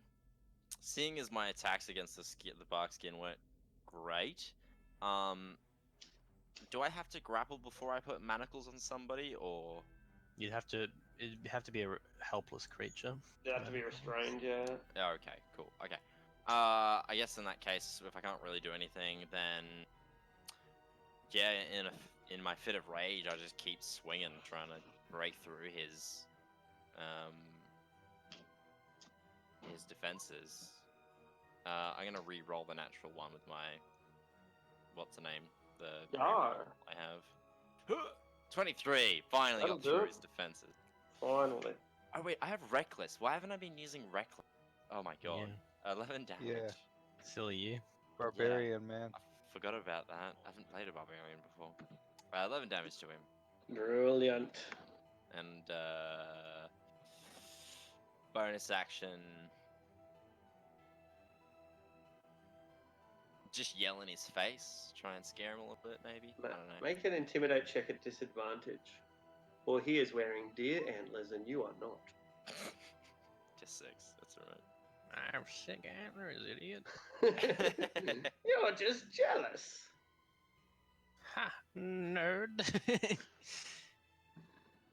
Alright, the needle blight. It gets around and flays in Mindartis's face with its little ragged claw. Well done, needle blight. Ouch. Yeah, jeez. Guess who? Against me. Mindartis. Uh-huh. Anton, this little creature is taller than you, but only because it's got a head full of leaves. Yeah, fuck that druid though for thunderclapping me. Right. She's gonna get the whatchamacallit, phantasmal force. Ah. Intelligence save, please. I think the exact thing you don't want after getting thunderclapped is to fuck a druid. Well, it depends what you're into, I guess. That's how you get the thunderclap. Yeah, Right. exactly. Alright. This druid, she has no hygiene, man. Yeah. Let me tell you. Does not keep a clean house. Suddenly next to her, motherfucking Strahd von Zarovich himself appears. Strahd, And, no, Strahd, I beseech thee to help me. No, starts trying to woman, murder I her. shall drink your blood. Ha ha ha. One liter, damage. 2 liter. Ah. Fuck's sake. Alright, so yeah, D6 damage, minimal. Ah, Strahd! 2 damage. Dude! Ah. Please, my lord, please! She turns into a rat and tries to run away. She runs through your legs, through your legs, through your legs. Everyone has attacks of opportunity.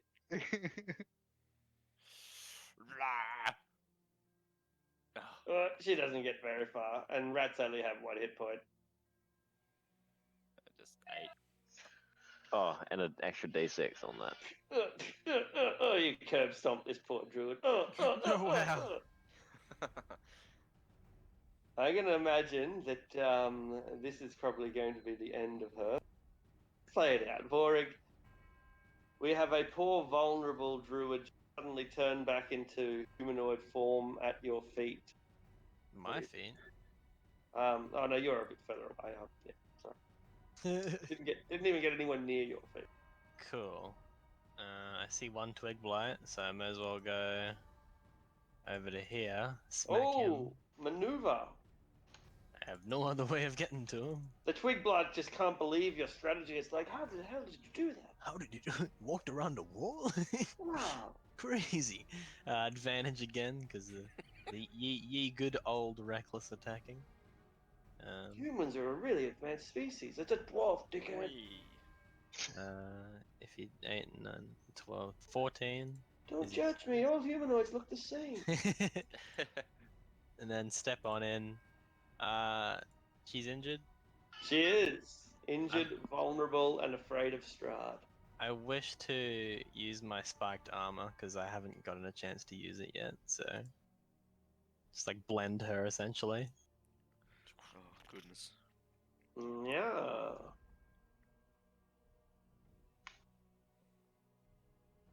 So like I charge through with the twig blight still like on the end of the sword, then just sort of like dogpile on her. Push her into the wall and just squish her. Sad, and she is shredded. Well, that was easy. like a coleslaw. Yeah. You're just like No.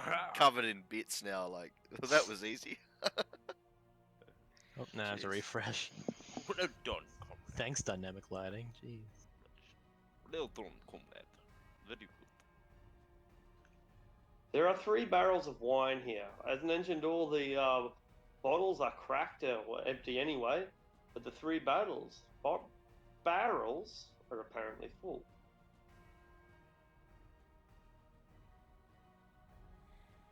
They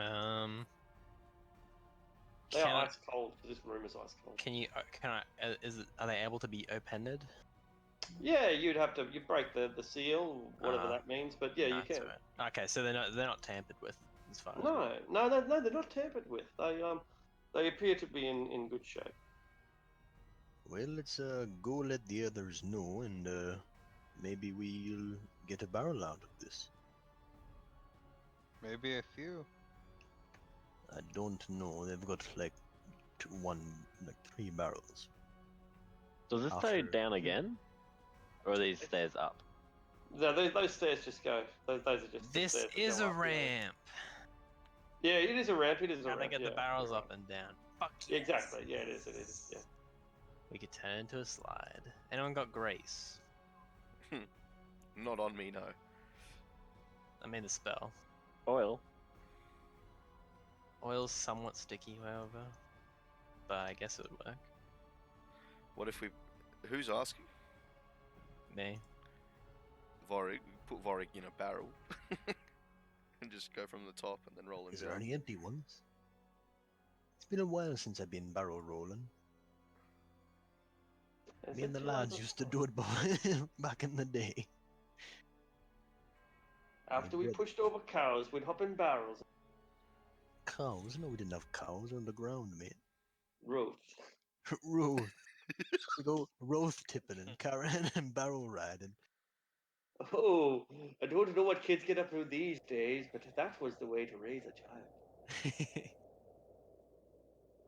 Well, let's go on up.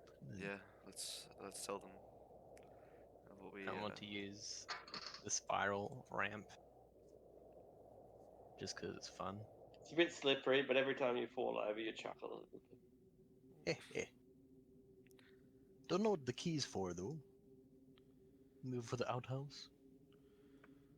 Well, it got the bedroom doors open. Did it? Oh, Maybe yeah. I think maybe it's just like a master key or something. right. Let's go out and tell them. Oh wait. When we're walking out, can we? There's like still a bunch of twig bites everywhere. No, they appear to have collapsed and fallen over, somewhat dead. Or rather, the forms of ravens are coming down and ripping them up. Oh yes. The Markovs take back what is theirs. Our boys. Give him a salute.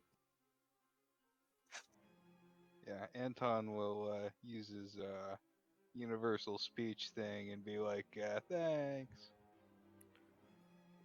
Thank you. You have saved my business. This means the to me.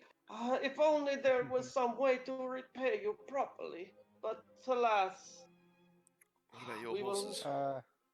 We did come here to pick up a wine shipment for what's the town? Krens.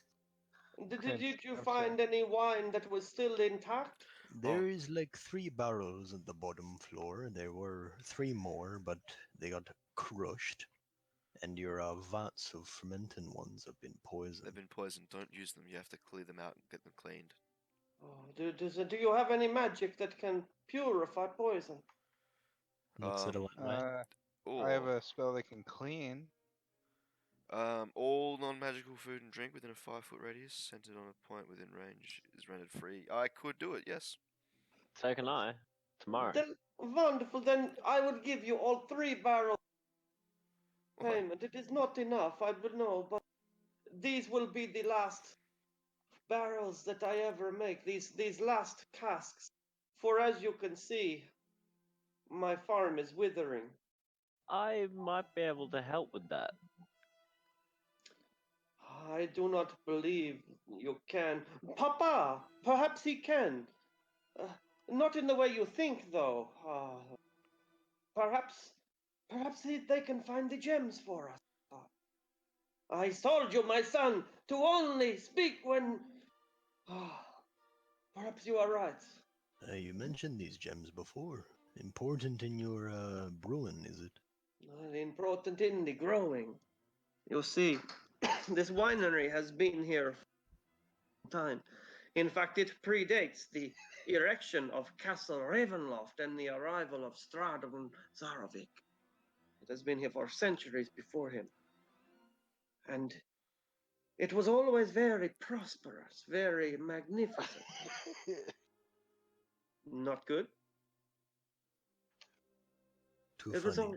it was always very, very prosperous. Because You alright, Penguin? No, Yeah. sorry, I forgot to mute my mic and someone left me something funny.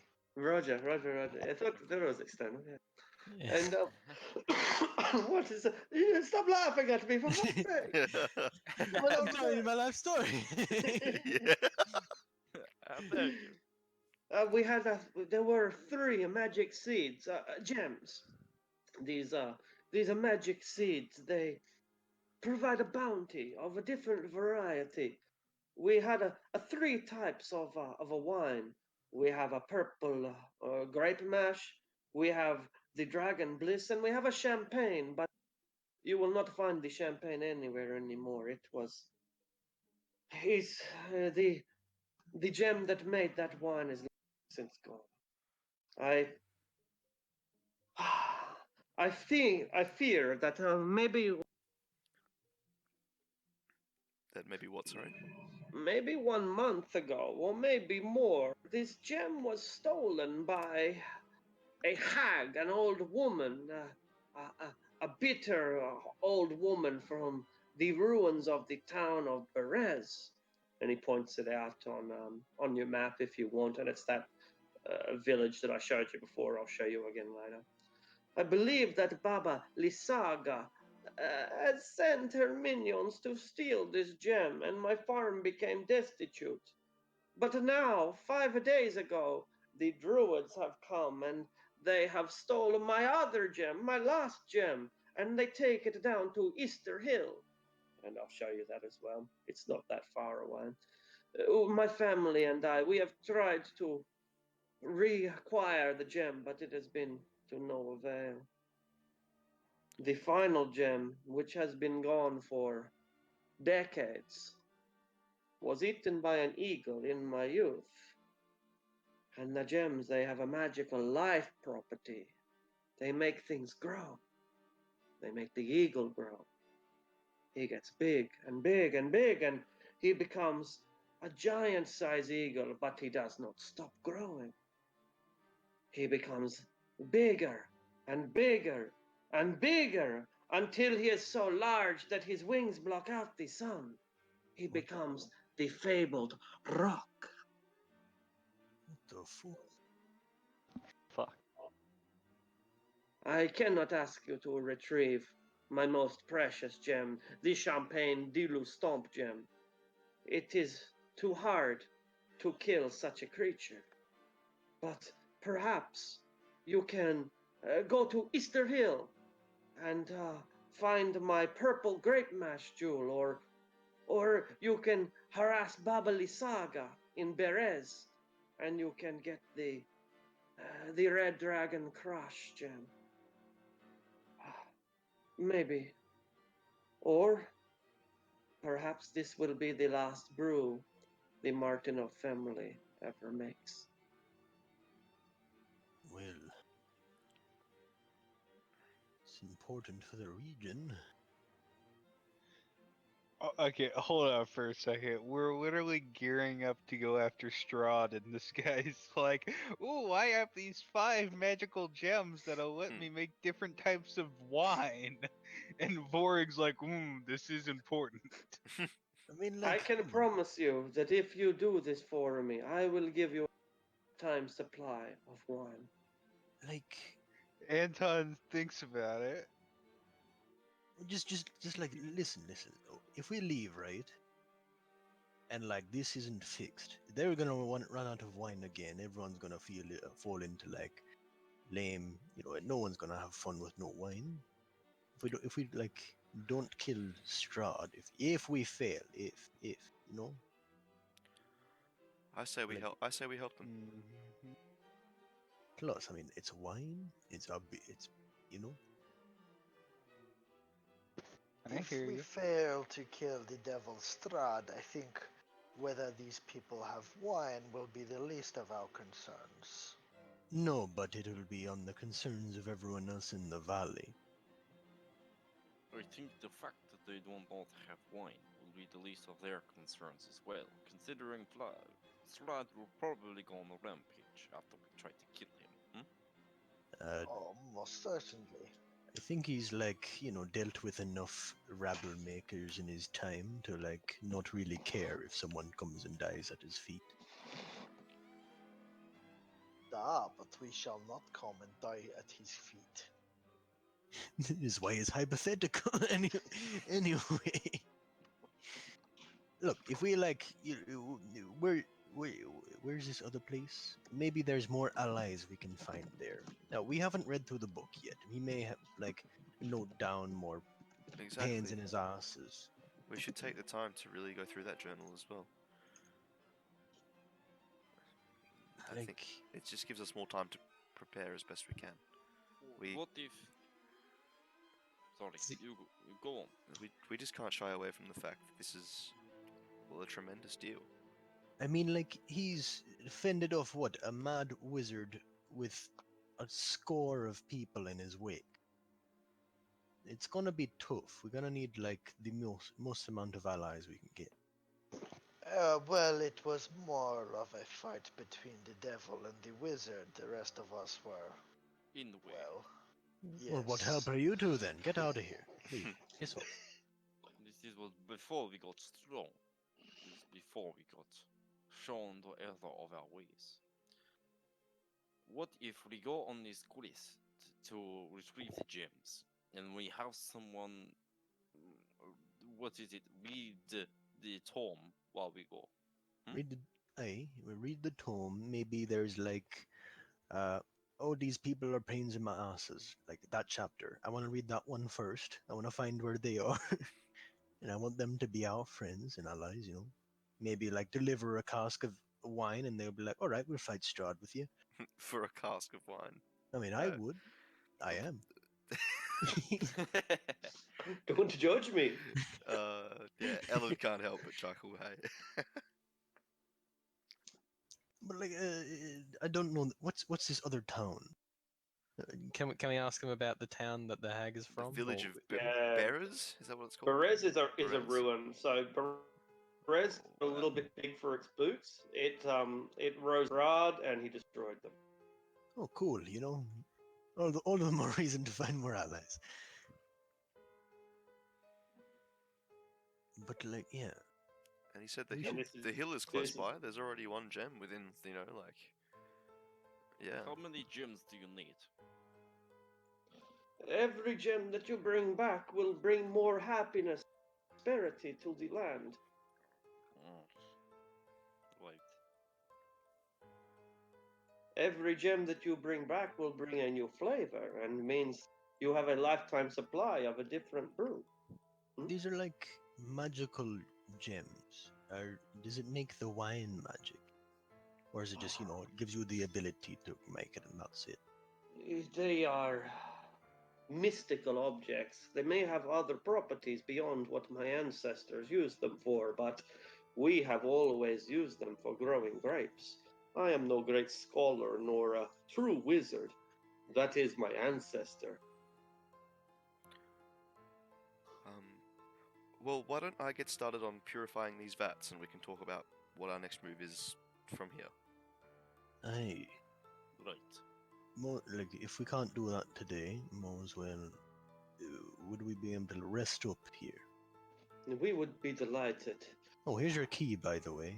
I didn't know if I'd run into a locked door while we were trancing through. Thank you for not plundering my home. Truly, you have earned the title of hero. over and over again. Did anyone plunder anything? No. Nope. Okay, just double checking. Well, I don't think it did. Good, that's good. We're all nice people here. So yeah, you see swarms and swarms of ravens hanging around, squawking with glee and delight. So what I'd like to do, Arctic, with the purification, because the gems are influencing the fact that the grapes are growing, I will try and purify like one of the vats, and then ritual cast detect poison and disease again, and that will tell me whether or not the wine is magical. And if it's not, it hasn't been purified. No, the wine is mundane and it isn't Okay. pure. A good wine, yeah. Great. Yeah. Okay, then I'll go ahead and try and purify all the vats, ritual casting, purify food and drink. And you would end up getting around about 30 barrels worth of wine, a significant amount, essentially a year's supply or a month's supply, your point of view. One of us, hell yeah. How long were we planning on staying here? A night, right? Just a night, I think. We could go a night. If I know that's what the you wanna case, do. yeah, if that's the case, I can do that. You can do your plant growth, yeah. Magnificent. That is hugely effective. Half hugely a mile, I think. Yeah. To read the 8-hour version, yeah. Yeah, half a mile. I'm sure it says. The plants are immediately given grapes spring and new roots sprout, and it is magnificent and it is effective. And yet, when you prepare to leave the next day, you can see that already they are beginning to wilt and wither again. In fact, from your demonstration, you think that maybe that's partly what the gems do, is create a plant growth in a land that if the vines couldn't grow. So it might not even be unnatural. After all, wine tends to grow in relatively warm regions, like Spain, for example, France. This is fucking cold where we are here. Barovia is a cold place, and the soil is thin and rocky. So it may just be that wine isn't meant to grow here, and without the gems, it's simply impossible. So how many gems were there in total? Three. One was swallowed and by an one- eagle, one was taken by the druids, and then one was taken by the hag. Oh, that's by The, the druid. the rock is known to nest in Mount Gacchus down here to the southeast. We didn't find a gem on any of the druids? We didn't check all the No. druids, did we? No, it got taken down to the hill. Yeah. What? Down to this Ista hill. Down the bottom. Ah, yes. Well, might as well go for... Wait, which one's the closest? Might as well go to the hill first, right? Crack of dawn. They can get their, stuff going again. Where's the hill? Just south of us. Oh, down that way. Right. Big fucking hill. I saw that. I see that as east. No, west. Sorry, west. Yeah, southwest. Yeah. The road, sort of. Anyway, in any case, what do you think, guys? We're 5 minutes over time now. What are we going to do? What's next week? Yeah, are we going to the Ista Hill or not? I mean, might as well. It's like just a few miles down the road. Come back off. Drop off a rock. They've got free. They've got their thing At going least again. At least one type of wine, yeah. Yeah, and if we can't and when we come back, where are we going after that? Do we want to go to?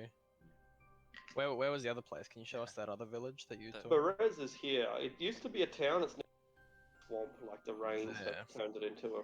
Yeah, it's just a swampy ruin. We That's a bit could closer. do a quick wine run to Krensk and maybe Valaki, or we could just go straight there. Yeah. I'm up for either opportunities. I reckon we should just go down south to that town because it's really close. So. Oh, sorry. I mean the hill down south because it's really close. And Hill then first. Come work back. our way to the town, like over the mountains if we can. and Over go the straight up. mountains. If How we don't tall want is to, that we just mountain? go Just a straight quick back heads up. up. No, we'll just go straight back up then if it's too big. I think they're like 100-foot differences. Oh. Those lines. Okay. Yeah, that's right. These are those lines 100 feet, and infested with wolves as well. Yeah. Okay, And be yeah. extremely difficult to cross. At We'll your just level, get it might be okay, but then again, it really might not as well. I mean, yeah, there's only so much we can take. Yeah, we'll just go down to the mountain, go back up, go to the village, and then head off. Yeah. Is it? Yeah. Before we go, can I attune to that spear of life drain? Staff, quarterstaff. Quarterstaff. That the You vampiric may. touch one. And just so you know, when you're entering a rage, you can't cast spells, so you won't be able to use the spell on it. Well, that's if it's an attacks thing or if it's a spell. Um, On a I just hit, thought it it deals. just sounded like a life. damage. Okay, there you go. You just On a hit, expend it's one damage. charge. Wow. Each time a charge is spent, red blood oozes from the staff's pores, and you must succeed a DC 12 or be afflicted with short-term madness. I shall head off. I shouldn't be. So I'll see some. See you soon. Catch ya. Yeah, I got bad spell, guys. I'll catch you later. Yeah, I gotta get eat. Hello.